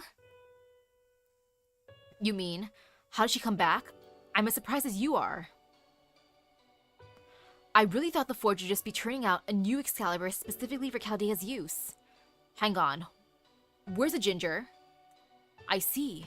So there was someone who gave her a tiny reprieve. Muramasa. I can't believe the old man is gone. Grandpa! Grandpa Muramasa. Now I see. It wasn't Artoria's spirit origin that disappeared. It was actually Muramasa. He really did protect her to the end. He always did refuse to compromise on his work. He is a perfectionist like that. Yes, the heroic spirit sent Muramasa sacrifice himself for what he believed in. The only reason I'm standing here now is because he insisted on performing the finishing touches himself. Now the sacred sword has been delivered to the planet's inner sea, the premise behind this lost belt has been overturned. In time, it will be gently pruned away as though it never existed. But before that happens, there's something you need to do. Fairy Britain, the lost world made by the traitorous Morgan, is not part of this lost belt. As such, the calamity created is not subject to the pruning theoretical phenomenon. It represents a threat to humanity that you must defeat yourselves. There's something different about you now, but I'm glad you're safe and sound. Welcome back, Artoria. Thanks, Misaki. I'm back as the custodian of the sacred sword, and stronger than ever. True. No matter how you slice it, you're definitely powered up. And wait, that magecraft theory! Instead of hero creation, you see the sacred sword creation? I mean, instead of hero creation, you have sacred sword creation? No fair! How do you get a skill like that? Are you out to steal my thunder or something? Alright, Merlin, that's enough of that. It's okay, Artoria, just ignore him. Boom, boom, boom. It's too bad Fo isn't here right now. Alright. I know we both have different roles to play, so I'll take this as a win and move on. The heroic spirit protected her, and she still lives as a result. This too is fate. The sacred sword has been forged, and this is the moment the planet is born. The child of prophecy fulfilled her duty, aided by the foreign mage. So now it's my turn to help. I'm going to do a small-scale restoration on Britain to the way it was before things turned completely hopeless. Specifically, I'm going to turn back the clock on Cernunnos at least a little bit. Turn back the clock? You mean to before he appeared? That's right. Once Cernunnos shows up and covers the land in his curse, not even the sacred sword's protection will be enough for you to win. So I'm going to have him go back in time by, let's say, 2 hours. See, I suspected something like this might happen, so I've kept the entire pit in a dream. Once I have Cernunnos wake up, it'll be as though the events of that dream, that is, everything that took place there over the last 2 hours, never happened. You can do that? You did something similar in Aruk, didn't you? Merlin just casually using cheat codes as one do. Merlin? Indeed. It's been pretty boring waiting around here ever since I was free from the garden, so I spent some time casting a spell on the pit. My spirit origin is practically falling apart now as a result, but oh well. Suffice to say, once I disengage with my dream zone, I'll probably disappear along with it.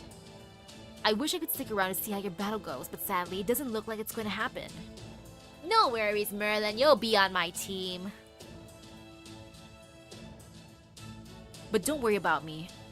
Even I felt bad about basically demanding Artoria be the only one to sacrifice everything.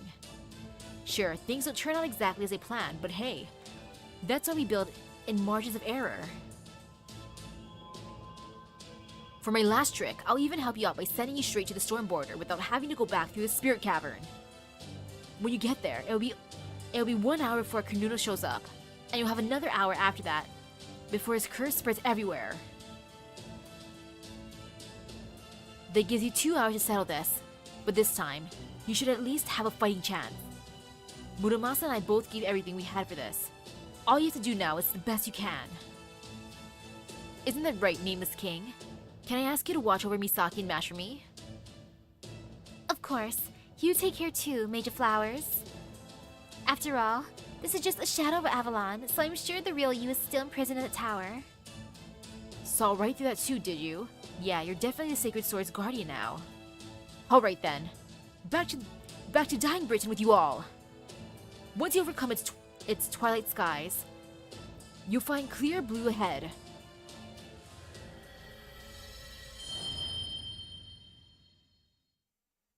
Good question about how that one's name is actually pronounced. Is it Kerr or Sir? Good. I got them back safely. I'm glad I made it before I ran out of time. Oh, though I just remembered I forgot to ask something. I've been following the Chaldean Stargaze's journey with my clairvoyance as much as possible. And Misaki talked to herself a lot more than usual this time. I wonder what that was all about.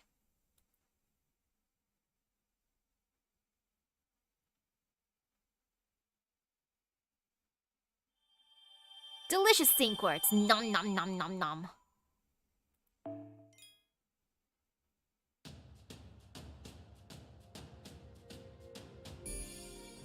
Yay, back to Salisbury.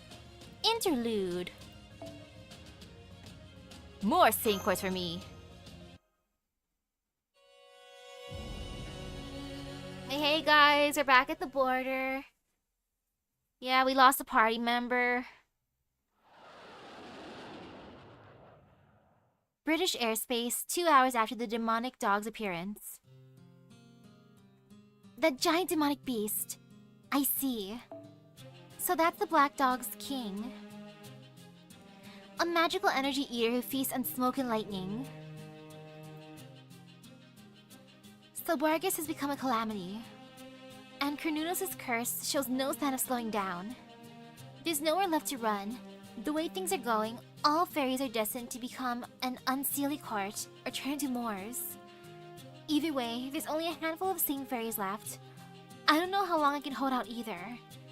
If this really is the great calamity, then it's all her fault things turned out this way. Aurora, my love, my reason for existing, my... Listen to me, Lancelot. Ainsel is a very dangerous fairy.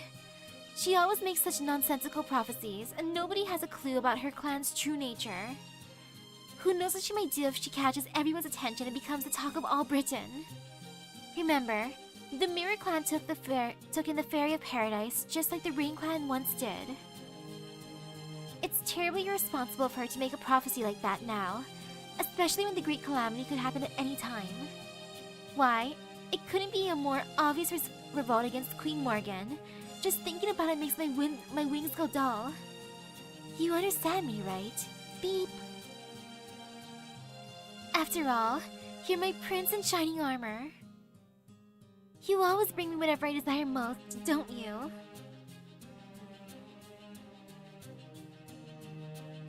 She doesn't have any wicked thoughts whatsoever.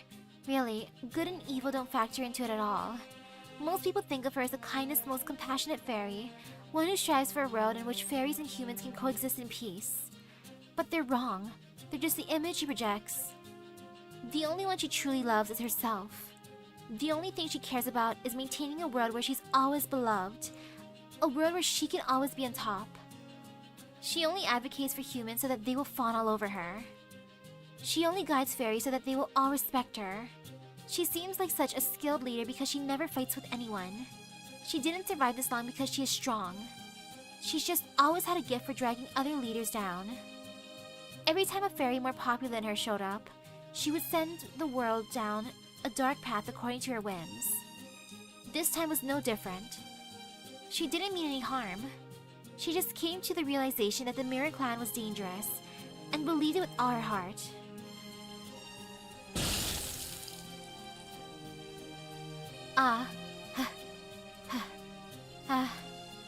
So I killed them, just like she wanted.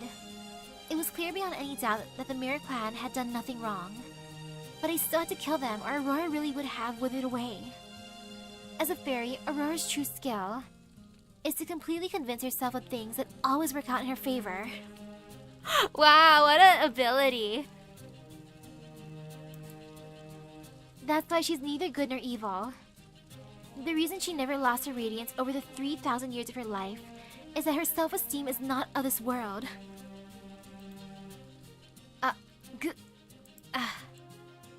I buried my face in hands stained with the Mirror Clan's blood, trying to avert my eyes from what I had done.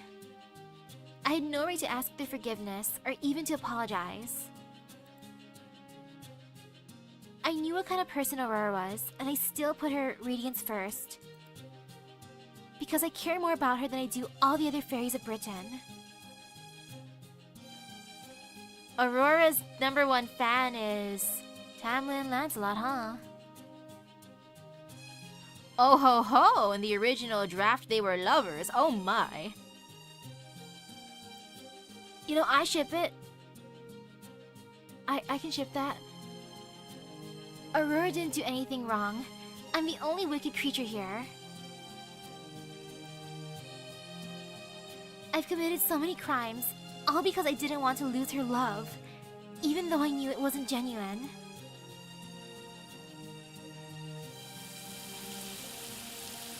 Sometimes toxic relationships are fun to look at.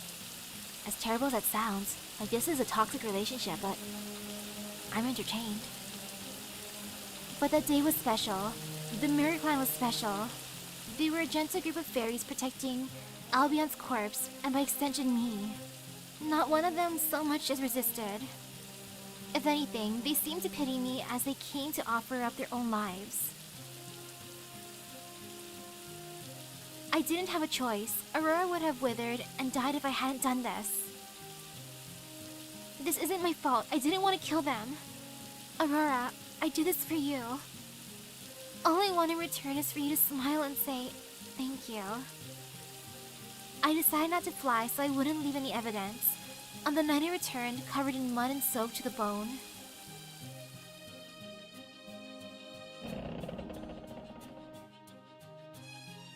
I can't believe the entire Mirror Clan city is gone. What could have happened to them? They say it was a Morse attack, but how could Morse have gotten past the city walls? It must be Queen Morgan's doing. She must have gotten mad at Ainsl's prophecy and...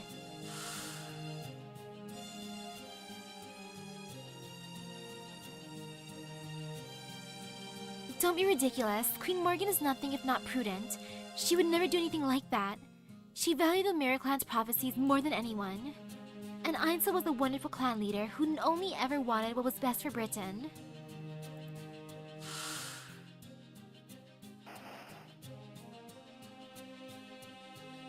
Ah, poor Ainsel. How could this happen to you? Whatever attacked the Mirror Clan is the foulest of beasts. The most rotten, hateful monster in all of Britain. Even if it may seem pretty on the outside, it only manages that by imitating me. Ah, what a horrendous, awful creature. Just thinking about it makes me sick. Ouch! Hearing that from the one she loves the most. Big ouch.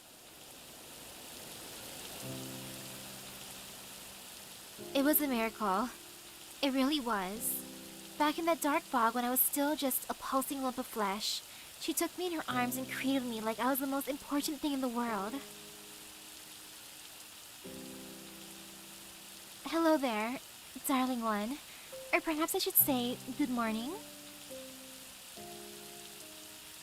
My name is Aurora. What's yours? In that moment, I gained both mind and body. I knew what it was to feel and to admire. I knew what it was to love someone so deeply it could never be shaken. But, of course, that's just who she is. That's just who she is. I know as she cradled me in her arms back then. I know that she doesn't actually love me. But even so, I still love you, Aurora. Yeah, that's what Percival saw. Her love is so strong. The Tamlins are full of love. They really are. Like Barghest and her hubby, and Tamlin Lancelot, or Melusine and her love for Aurora. Dang. That's right. I can maintain this form as long as I have these feelings. Even without Queen Morgan's gifted name, I can still remain myself as long as Aurora's around. Without her, I'd probably return to my original form. To who I became when I bore that hatred of all the northern fairies who were killed in the War of Spring 8,000 years ago. I'm going to go to Salisbury. If Britain really is about to end, I want to spend my final moments as her knight.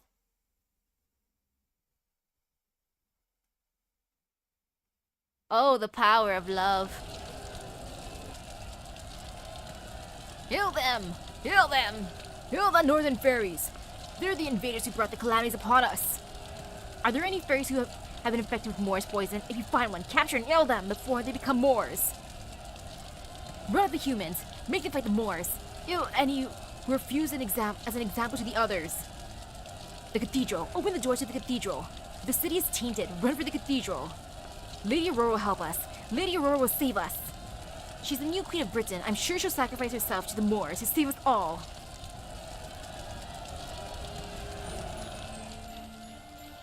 Oh my, they all look so dreadful now, and to think, they used to be such peaceful fairies. Aurora. Who's there? How'd you get in here? It's me, Aurora. I came down from the bell tower. The city is in chaos. Most of the fairies have lost their minds. It's only a matter of time until they storm the cathedral. I hate to say this, but Salisbury is done for. Oh my, I see. Yes, of course. I still have you, Melusine. Thank goodness you're all right. You are, aren't you? Oh, but of course you are. You're the strongest Tamlin in all of Britain. You never get injured or degrade, no matter what. You're still my beautiful, beloved knight, no different from the day I met you. You couldn't have come at a better time. I knew you're the only one I could rely on. Yes, you're right. Salisbury is done for. No, Britain itself is doomed. If only there were a way we could survive. Ah, how did things ever come to this? It's so terribly sad, but I'm afraid there's no other way. Melusine, would you stay with me? I need you. Yes, of course. I'd be happy to spend our final moments together. I need you to help me escape. You can take me away from here, right? Oh, that face! What? Is it so surprising? It's a natural response to run from danger, isn't it? Not in this case. You're just not bothering to think again. Where would you run to, Aurora? Where could you hope to go after abandoning this world and all the fairies who believe in you? Yes, it's all such a shame, but they won't love me anymore, right? So forget about them. Let's go somewhere more fun instead. The world outside Britain. You heard about it from the Chaldeans, right? I'm sure it must be better than this boring old world. It's the world of nothing but poor, weak, filthy humans. Making my ideal world there should be easy. And you and I will be the only two fairies in it. That's what you want, right? My darling child, my little Melusine. I love you more than anyone right now. Now come, take my hand, and let's go start a new life together, okay? You're right. That is what I want. But if we did that, you'd probably just do the same things to that world that you've done into this one. All while telling yourself you're not aware of what you're doing. Your entire purpose is to be loved more than anyone else. Melusine? What are you talking about? Where's Coral? I don't see her anywhere. Coral? Oh right, Coral. I turned her into a caterpillar because she was getting on my nerves. Then I accidentally stepped on her. No, not Coral. That's a bad way for Coral to go out. Coral, no. Be careful you don't step in the mess over there. You'll track it all over my nice clean floor. Aurora, I want you to know that I love you. I love you, whether you believe it or not, whether you even care or not. No matter how evil you might be, I'll still make all your wishes come true. Oh, that's wonderful. I don't know what you're talking about, but yes, that sounds lovely. Then come on, let's go out to the outside world. I'm sure we'll have such a wonderful time there.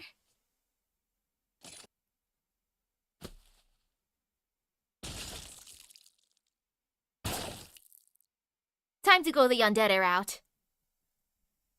Huh?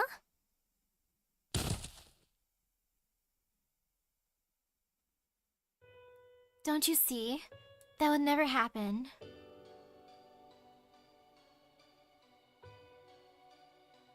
That can't ever happen. You'd never find the love you need in the outside world. This is the only place you could be more beloved than anyone. Proper human history isn't as simple as Britain. They'd see you for how evil you are in an instant. Do you really think you could survive in a world like that? You, who can't even bear to go without absolutely pristine water? Your wings, your face, everything about you would fade to and waste away. And that would be more than you could bear. You'd never be able to love yourself again. But you keep on deceiving yourself, trying to live the same way you've always had, even though you no longer recognize yourself. Every morning, you look in the mirror and die a little more inside. Maybe that's just normal life for other fairies. Maybe they wouldn't even think of it. But for you, it would be the cruelest torture imaginable. Every day, you'd cry yourself to sleep in despair, unable to even muster the courage to end your own life. Every day would be a fresh hell where you cling to glory that'll be forever beyond your reach. Every day, you'd hate yourself more and more. And which singularity is this? Singularities! Last about 6. And if Aurora were to escape the proper human history, I don't know, would she be an idol? I haven't seen her singing and dancing, so maybe not that. She could be like an Instagram model. Or what else is there? Something like that. Yeah. Yeah.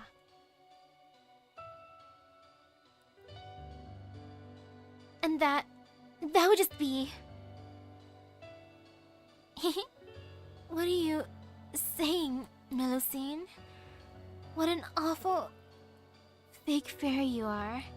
Talking about a future that could never come to pass. Why? The very idea of me becoming more miserable with every day sounds even worse than death.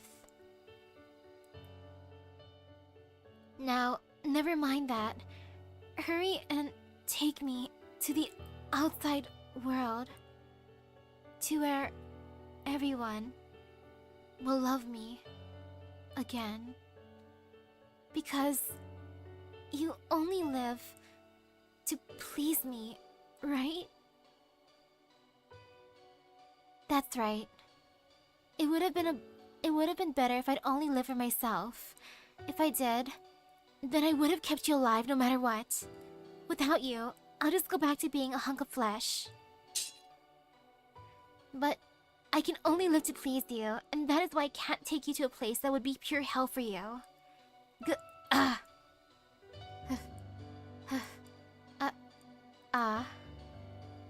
even now, I still remember when we met. I can see it like it was yesterday. I remember the wind that blew through the dark bog. I remember the way you shone so brilliantly. I remember how I swore to give everything I had to protect you. I love you, Aurora. I love you so much. Even if I should lose this form forever, I'll always...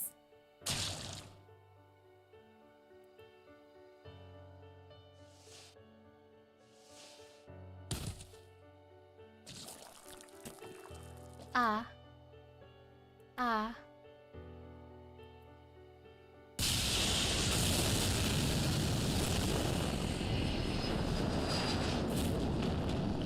I'm fine with that ending. Sometimes I will read tragic yandere stories because I feel like I just crave that kind of thing every so often for reading. So it's giving me that kind of vibe. The power of love! A prophecy, section 29. I'll go through part of it because that's a big, big section.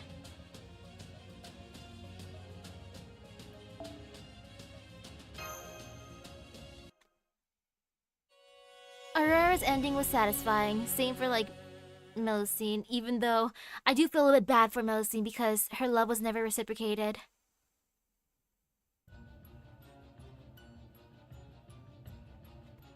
Atmospheric magical energy density just skyrocketed. And now there's a second high density magical energy signal too.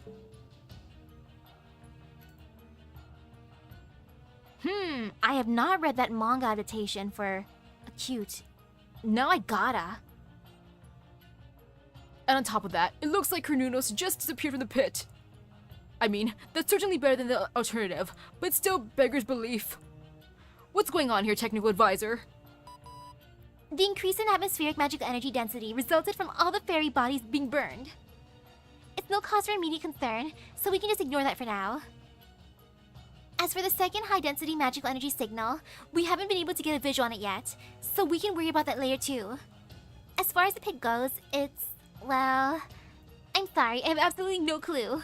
All of our data collection pertaining to it just vanished. It's almost like time itself has been rewound, but only in close proximity to the pit. Hold on. I'm picking up a space-time tremor inside the bridge. Something's about to come out. Everyone, get down.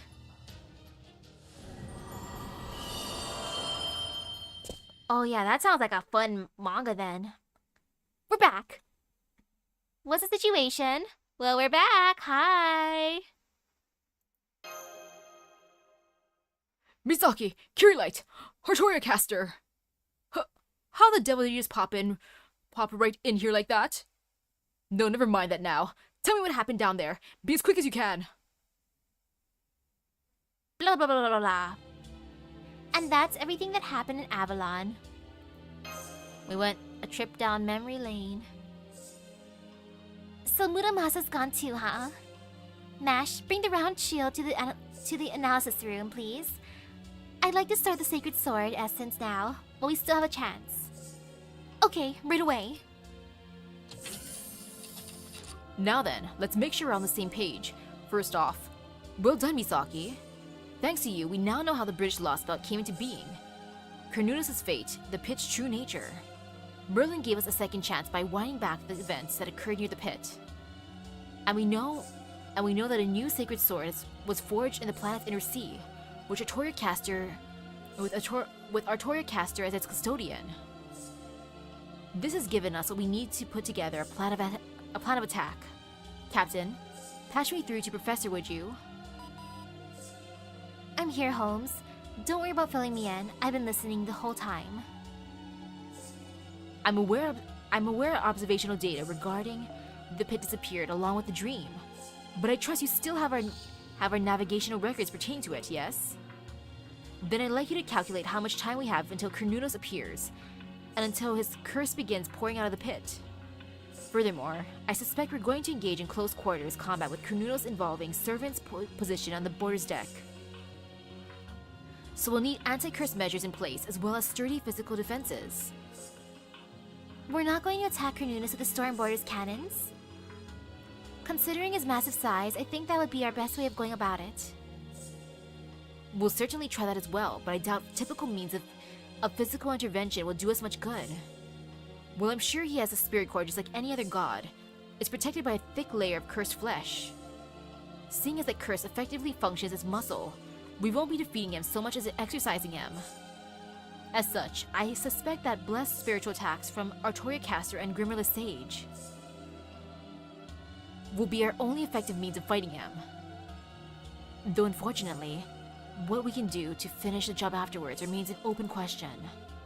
I hate to do this to Captain Nemo, but ramming Carnunos at full speed may be our only option. Roger that. The ship definitely doesn't have much curse-dispelling equipment after all. I just completed calculations for the countdown. We have 30 minutes until Carnunos appears. And the last time he showed up, it took another hour for the curse to spill out of the pit. You hear that, everyone? We only have an hour and a half. Our greatest enemy may be Carnunos, but there's another calamity we need to stop before he appears. We cannot let these calamities escape Britain's shores and reach the outside world. To do so would be let them become part of proper human history as well. Our first objective is therefore to find Barghest, the calamity head to Norwich from Manchester from way of Oxford, and take her down before Carnunos appears. Neither we nor Britain have a moment to spare, which is why I'm beginning this operation immediately.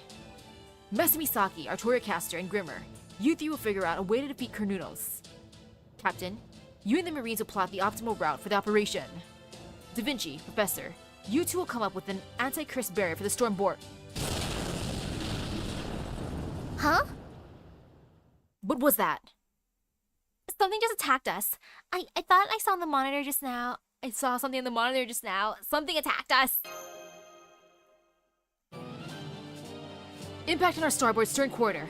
A single strike just carved through our physical defenses. It burned away the armor plating, and the interior hallways are exposed to open air. Damn it, Marine overboard! One of them fell! Damn it! No, not Marine! Later, Minair. Right now, we need to know what's going on. Where did that thermic ray come from, Da Vinci? Nothing short of a divine construct should even be able to scratch a stormboarder's armor, let alone shred it. There! I found it! Putting it up on the monitor now.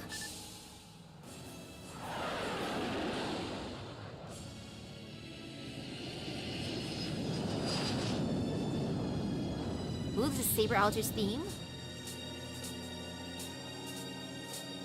That's A fighter aircraft? a dragon! Enemy craft is cruising at 1200 kph, and is still picking up speed. Whoa, it's bounding off the magical energy in the atmosphere. It's at Mach 1, Mach 2. It still hasn't hit its top speed. We're dealing with some kind of supersonic fighter. Crying. Hang on, how can it flit around at that speed? Oh crap, oh crap. Enemy aircraft is coming about and bearing right for us. It's on collision course. Contact in 10, 9, 8. Pull up, Unair. Flanking speed. This thing will tear through the bridge if it hits us straight on. We need to dodge it at the last possible second and escape to a higher altitude before it can change course. Rah!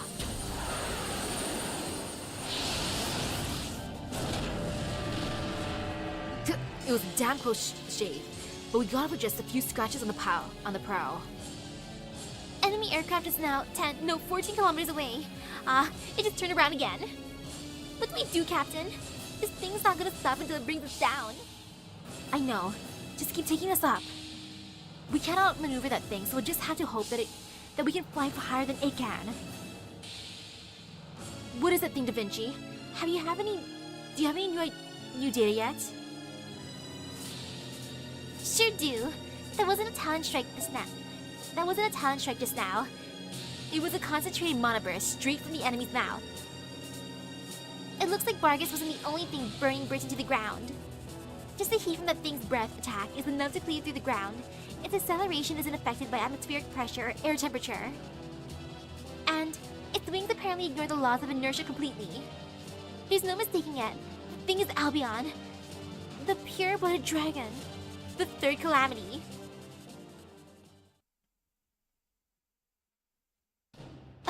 calamity? If it's Albion, I wonder if that means...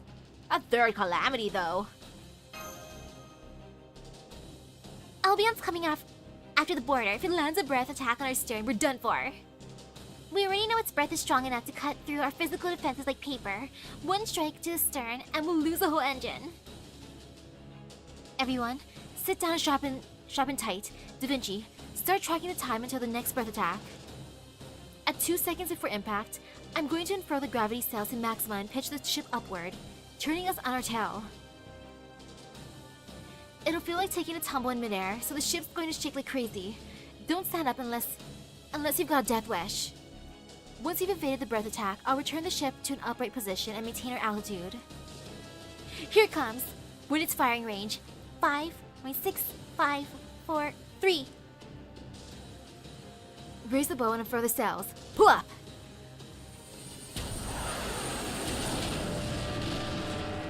Wah! Did the border just do a loop-de-loop?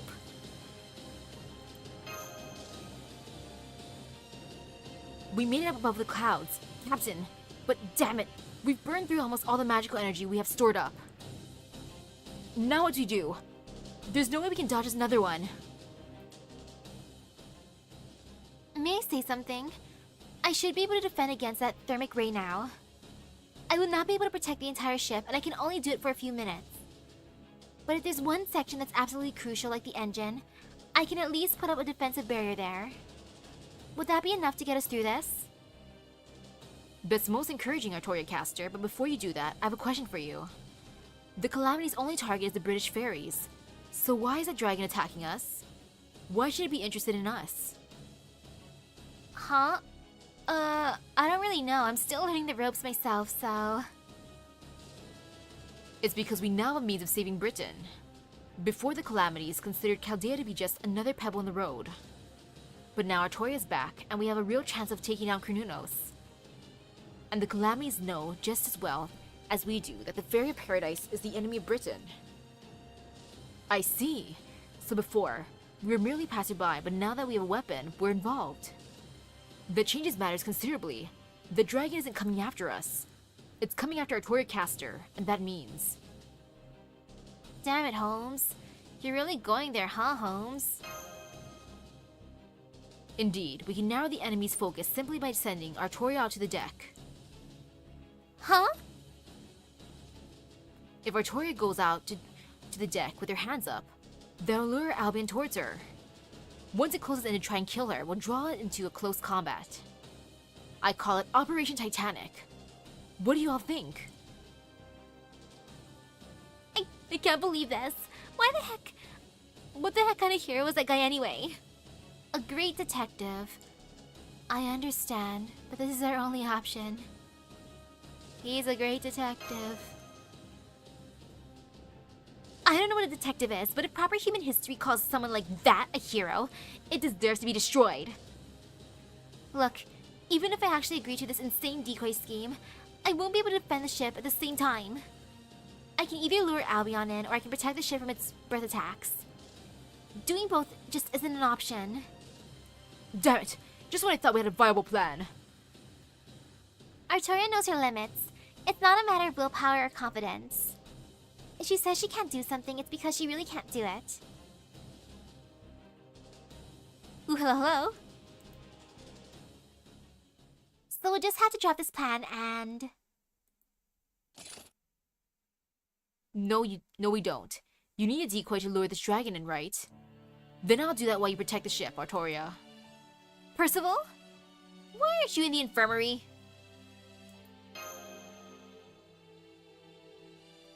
I'm sorry. He insisted on coming to the bridge. I appreciate your offer, Percival, but I'm afraid you simply wouldn't work. The Calamity's after the Fairy of Paradise. There's no one else who can take Artoria's place. That's where you're wrong. I can take her place. The spear is a spear of selection, the same one used by the last Fairy of Paradise. I'm an artificial child of paradise. I'm an artificial child of prophecy, which makes me the perfect person for the job. Percival's gonna go out like a badass too.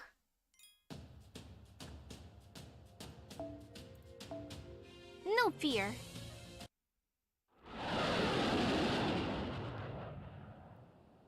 The dragon's mind no longer functions like a person's, but that wasn't a problem for it. It was originally made up of whatever happened to be nearby. Things like the Northern Fairy's grudge that had been around for thousands of years, and a clump of dying cells that had fallen off the dragon's remains. It was an extermination engine meant to destroy the land around it. The land made of fairy corpses. It no longer had anything in the way of pain, grief, joy, or love. It just was. The commands running through its brain as electrical signals couldn't have been simpler. Objective: stop anyone impeding Britain's collapse. Reasons unknown. Target: flying enemy aircraft. Target: tip of flying enemy aircraft. Action: eliminate. Action: destroy. The dragon soared across the twilight sky, the wind screaming past its ears. It felt nothing at all. Not a single human impulse ran through its brain. Oh, that's nice. All story quests are free. Makes lots and lots of sense. And oh, I turned on auto. Oopsies. I didn't even realize that until I'm like, wait a second. Why is there some text flying by? But no, it's all good. Target acquired. Target. Its visual data wavered. An ache built in his chest, in the hollow where its heart should be. There was something very familiar about the target standing on the tip of the flying enemy aircraft.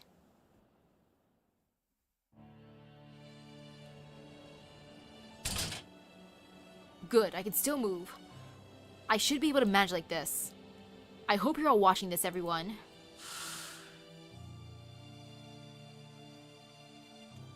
Alright, I understand what I have to do. I'll stay put on the bow and let all of you handle the dragon.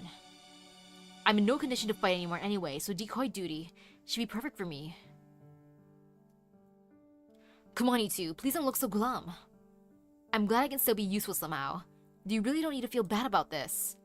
That said, I do have one last request I'd like to make. Please, don't think too badly about this Britain, or the fairies who lived in it. Just like there are good humans and bad humans, there are also good fairies and bad fairies. There's no such thing as a bad species or bad society. They're just good and bad people. I don't know anything about your world or proper human history, but I do know this. Even though it ended up like this, even though so many sad, tragic things happened here, Fairy Britain was still a beautiful kingdom and a wonderful world. Our Britain may be dying, but that's not because it was wrong. It's not because it was a bad world. Things that should persist will persist. Things that should continue on will do so. That's all I wanted to say, so please, hold your heads high. Our world took over 10,000 years to come this far. It may never be perfected now, but your world still has a future ahead of it. So I hope you will take advantage of that to make it there someday. Even if it takes hundreds, if not thousands of years.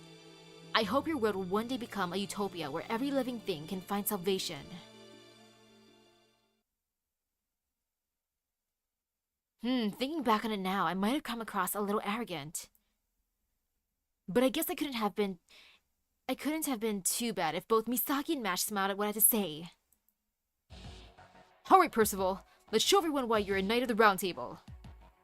This will be your last battle, so make sure it's one that you're proud of.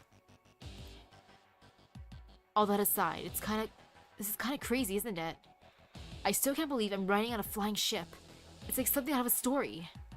If this goes well, I'll have to make sure Gareth and the Round Table Army never hear the end of it.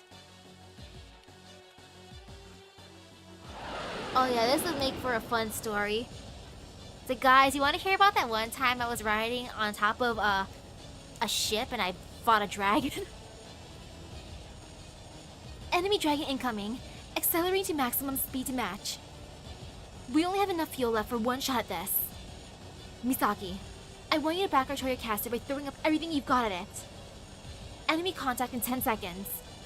This will be your first battle against a calamity. Good luck, everyone. Might be your first battle against calamity, but not Mash and me. Mash and I got this, and okay. Time to see how this be. Well, if my lovely sword master would do good here, I can bring her along. Once I find her. Don't mind me. And there she be.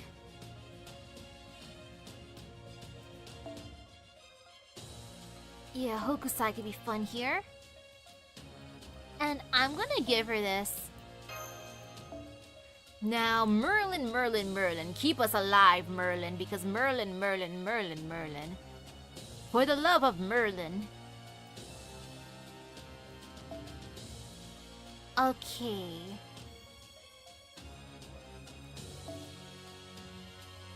And Astolfo is a cutie, so Astolfo gets to stay here because Astolfo, Astolfo, Astolfo. You're not allowed to use your own Percival for the fight. Aw, man. What a shame. I was totally gonna use him. Yeah, totally. Aw, man, though, since I can't use him... Oh, sadness. Whatever would I do without him? I'll just do it this way. Save best boy for last. And because he's cute. Actually, in this case, I'm just gonna make my life easier. Bond up. Hehehe. I'm not gonna actually use the bond window right now. But NP gain. Yes, indeed. My boy, you're not arts, but oh, that's quick. You're quick, boy. And here you go, Merlin. Just take this. Merlin, Merlin, Merlin. Okay. And for the funsies, I'll give her something too. Should be fine.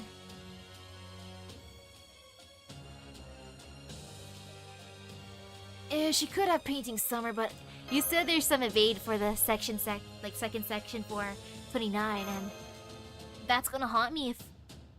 That's just gonna haunt me.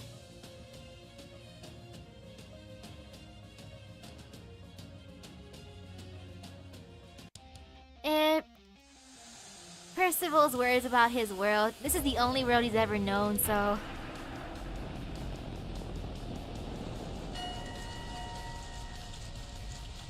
And ooh, that's a fun introduction thing. Still not as epic as the ones from Shimosa, but pretty fun. Dragon Corpse of Albion. In this battle, the Stormboarder itself will take damage from enemy attacks. The Stormboarder has an endurance gauge, which will be reduced by the enemy's unique attacks. If the Stormboarder's endurance drops to 0, the battle will be lost. You can use Artoria Caster's Noble Phantasm to protect the Stormboarder from the enemy attack. Activate your Noble Phantasm at the right moment to protect the Stormboarder. Oh no, Stormboarder, why? Then again, we are fighting on it, so I can't say why. But still, tell me why. But not fine. Kind of, sort of, not really. Stormboarder Kun, how dare you? That shouldn't be too bad. I'm just gonna have her hit super hard. No, I don't gotta use that just yet. And yeah, let's just have her hit hard.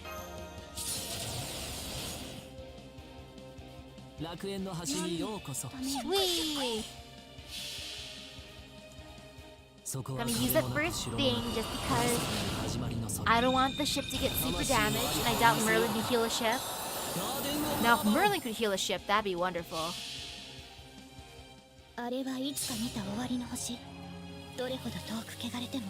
We're just throwing a bunch of Avalon flowers at the dragon.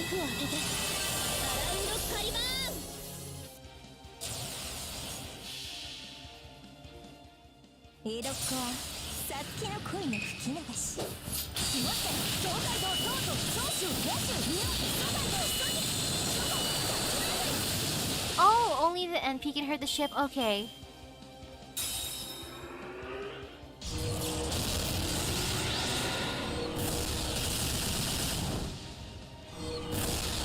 I can fill up her gauge. Actually, her gauge is filling up real nicely already. Yeah, that was pretty good. Just as is. Amazing, much wow. まけんもちろんピョーンとつこうかここで Bonk. まっすぐ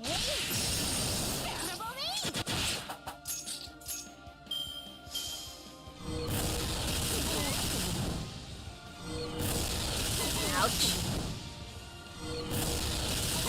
Okay, that stings. I don't like that.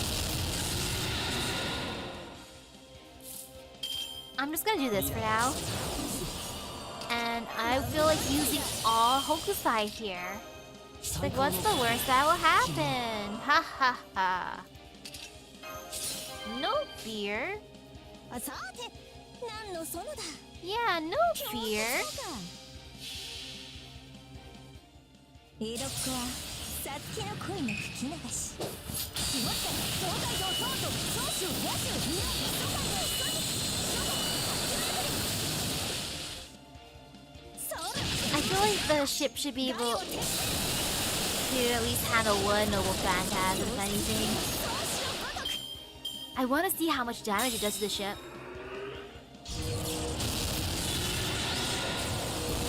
It's not gonna instantly kill a ship. Oh. 夢の世界にひとまず退散と Oh, she can just do that too. Whoops, my bad. まだまだ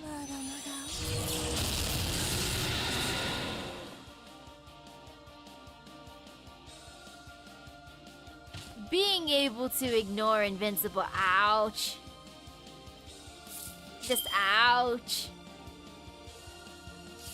Yeah, I don't like that, man. Can you just like not do that?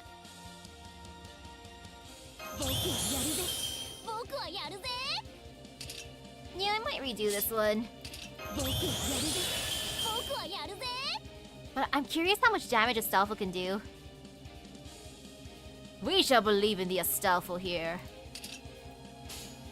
いいでしょう Precious baby. ご用件ねはいはい動かないね吹っ飛びなさいはいはい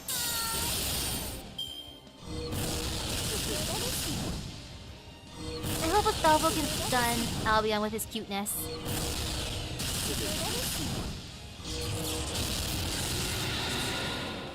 Please. Please get won over by the cuteness.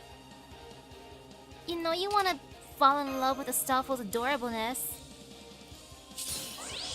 Like, he's precious. Look at him. Man, that's Buster, though. It's sad. I don't have a Buster thingy. Hmm. 好き放題扱ってあげましょう Oh well, let's just give Astolfo everything because he's gonna go poop anyways. イノベーション始めますお参りしていきます For the boy. I could use a noble phantasm too because why not? I could do that too.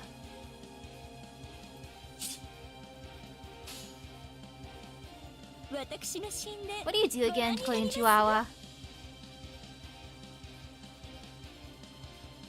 Okay, so that's what you do.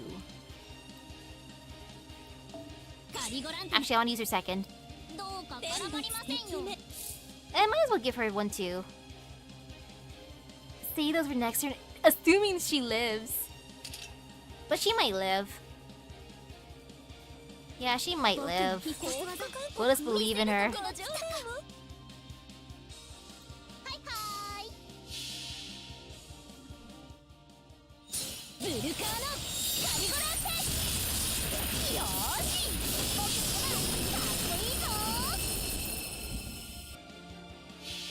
Maybe I should have used the Stoffels 1 second. 平服せよ崇拝せよこれなるは神の御法我が会社知恵ある者はひれ伏すがいい水クーラセブンドライブチェス Oh? What you doing, Percival?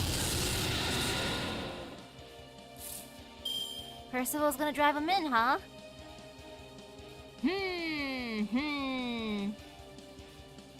Well, I'll at least give one to Astolfo. 好き放題扱ってあげましょう And she can just have one, actually. Well, he's probably gonna hit me again afterwards. So, Koi and Chihuahua can just do a thing. I can just use all Koi and Chihuahua here. And it should be fine. 完全配慮よろしくて人類戦 And I could have... Yeah, no, actually, the other one wouldn't have done anything anyways. But then again, I do want Quick Star, so hehehe. ご用件オッケーでは参りましょうかこれが皆様の努力の結果霊障重工 Precious baby itself will give me some buster cards. 水クーラセブンドライブばらまきましょうマッチョリ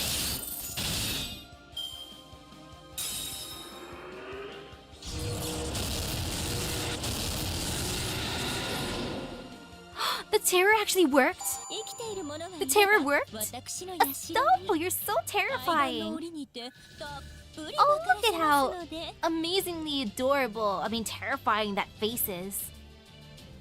Good job, Astolfo. Great job, Astolfo. I didn't expect your terror to actually work, but it did. Imagine getting inflicted with terror from Astolfo. The dragon is withdrawing. We haven't defeated it yet. Damn it, we let it get away. We'll never get a second chance. I mean, another chance. We have to finish it off now, no matter what. Engineer, give us more power. I can do that, but the border won't be able to handle it.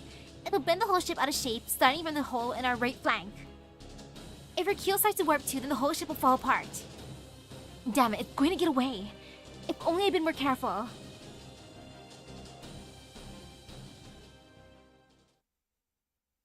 It's okay, Captain.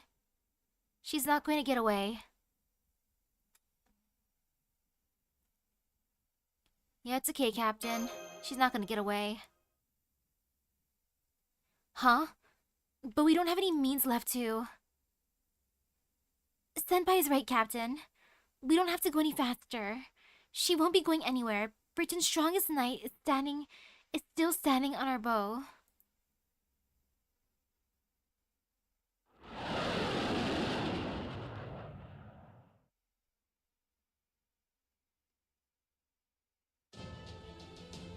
I thought you would be free once Morgan was defeated. I thought being a Tamlin was chaining you down. That's why I started the Round Table Army. That's right, Oh, silly. You can't swing a sword with tears in your eyes. Why don't you take a little break, Percival? You're doing a great job, much better than all those fairies who sit around doing nothing. I'm proud of you too. I can see why you were the last child to make it through that. Huh? What's wrong? You're crying harder? Oh, right. I shouldn't have said that. I'm sorry, I'm so insensitive, Percival. Emotions are... Well, there's a lot I don't know about them. Right, of course. They were all your friends, but you were the only one to be chosen. You had to grow strong no matter how hard it was. Okay, there's something I can teach you then. It's okay to feel indebted to your friends. It's okay if you can't find a way to like yourself. One day, you'll find something you care about more than yourself. That's how it was for me. So please, remember this, Percival. No matter how terrible this world is, as long as you can find just one thing you love, then... I know. I deceived a lot of people for that. Now it's time I got what I deserve. Hear me, Sacred Spear. Oh, Spear Selection. Pass judgment on mine actions. 何もかも失われた。僕には戦う理由がまだ一つ残っている。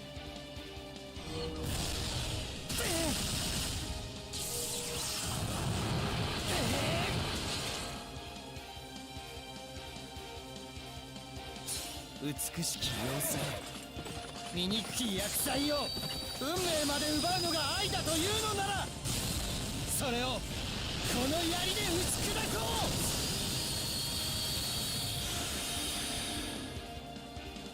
さらば我が愛。 The power of love strikes again.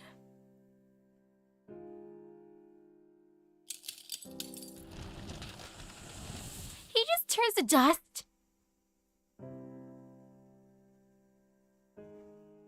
The spear selection pierced the heart of the dragon's corpse. Its strength utterly spent, it fell to the ground as the knight's body aged far, far beyond its years, and crumbled to dust where he stood. Because he was already at, like, technically, like, 30-ish. Well, he actually used it twice, so he went from 16 to... Each time it aged him 10 years, so 16 to 26 to 36, and then... Yeah, a 46, turning to dust. As the dragon fell, it witnessed the knight's final moments.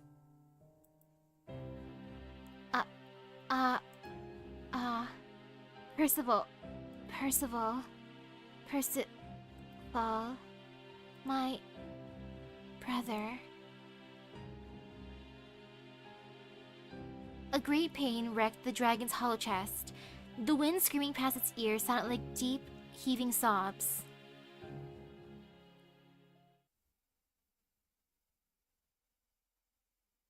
That's a really, really bad day for Melusine. First her love, Aurora, and then her love, Percival. Just ouch. Well, now she can rest in peace. Oof.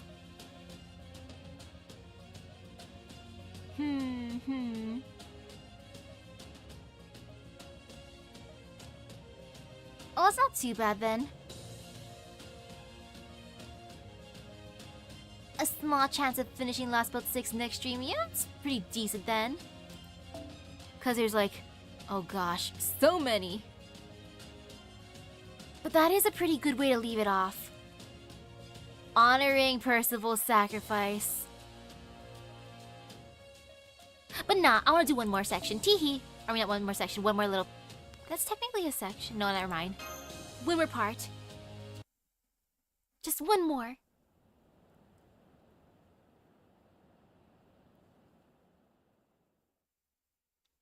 Well done, my fellow Chaldeans, and you, Artorial Caster of Britain. But we don't have time to celebrate our victory just yet. Technical advisor, status report. Heavy damage to the storm border's right flank, and we used up a ton of fuel during that battle. We'll need to keep the border up here on standby while we refuel and repair. The fuel shouldn't be an issue since we can use the mana in the atmosphere to produce more. We'll need at least 20 minutes to repair the ship though, but I really love 30 so we can do it properly. I see. That long? Alright, figure something out. What about you, administrative advisor? How much time have we lost? We spent 20 minutes fighting that fire calamity. And it will take 30 more to get the storm border and fighting sheep again. We only have 10 minutes until Carnunos appears. Considering we're only an hour and 10 minutes before the curse showing up, oh gosh, we only have 10 minutes though. Let's talk about the one that's coming up closer.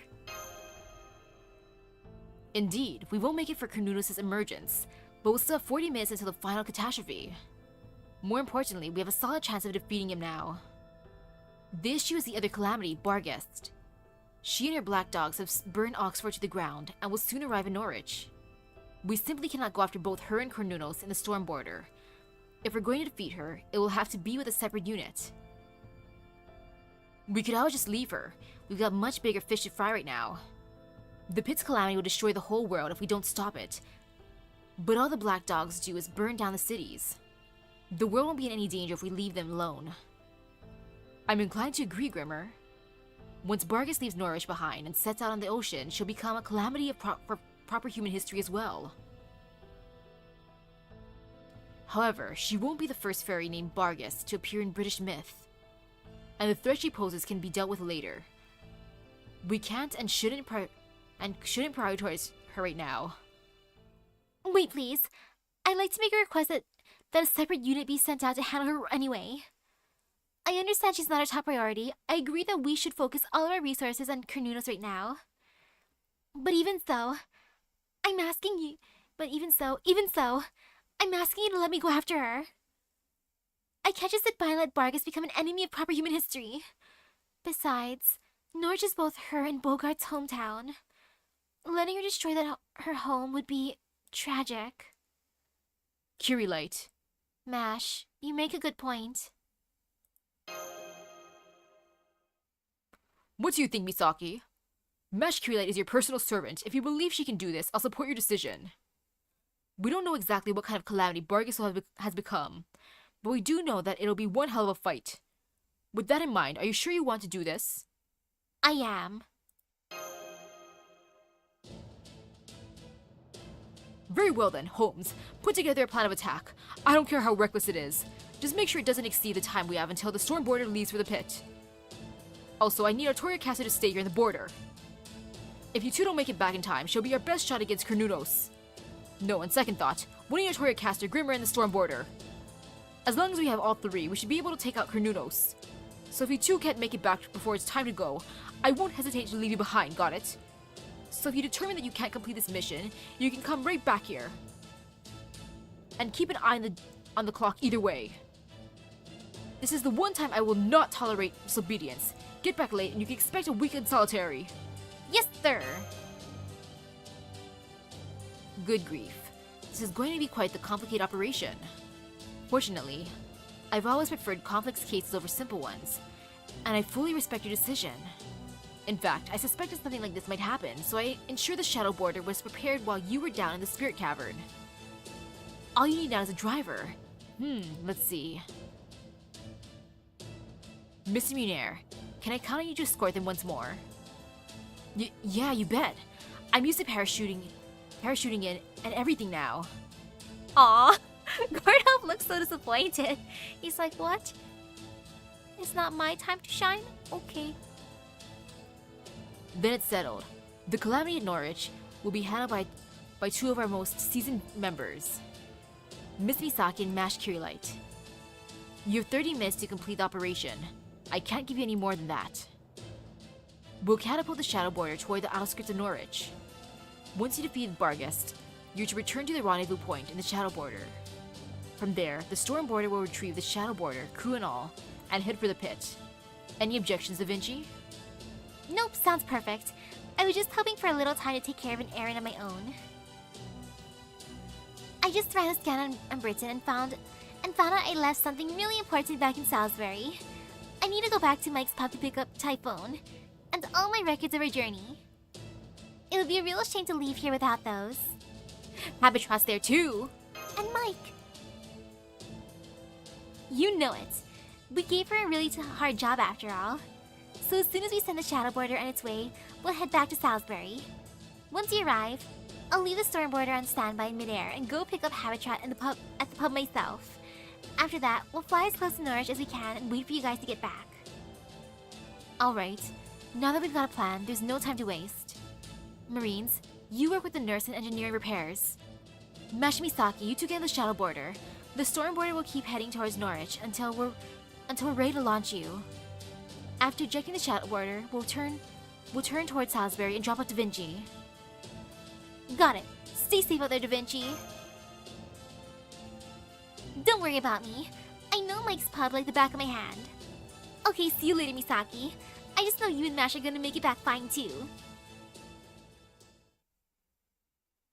Yay for the power of hope. That is a good place to end off. We're feeling good about ourselves. And yeah, it's gonna be a tough fight. So yeah, no. That is good for the night. The journey continues on Friday because of Thursday having maintenance. Oh, sadness. It's okay though.